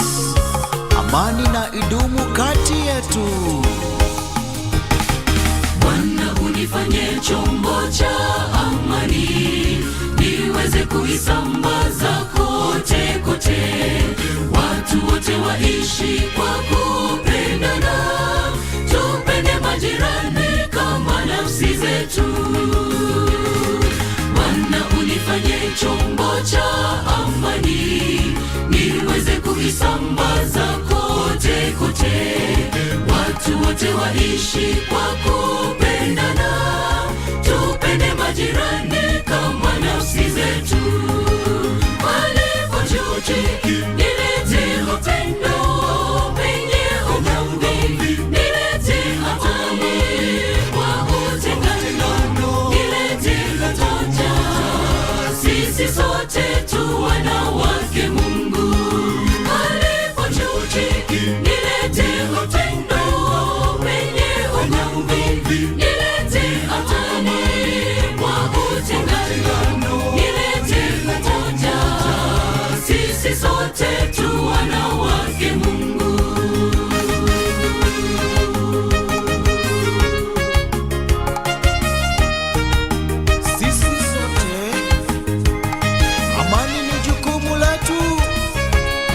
Let us preach peace. One bridal choir.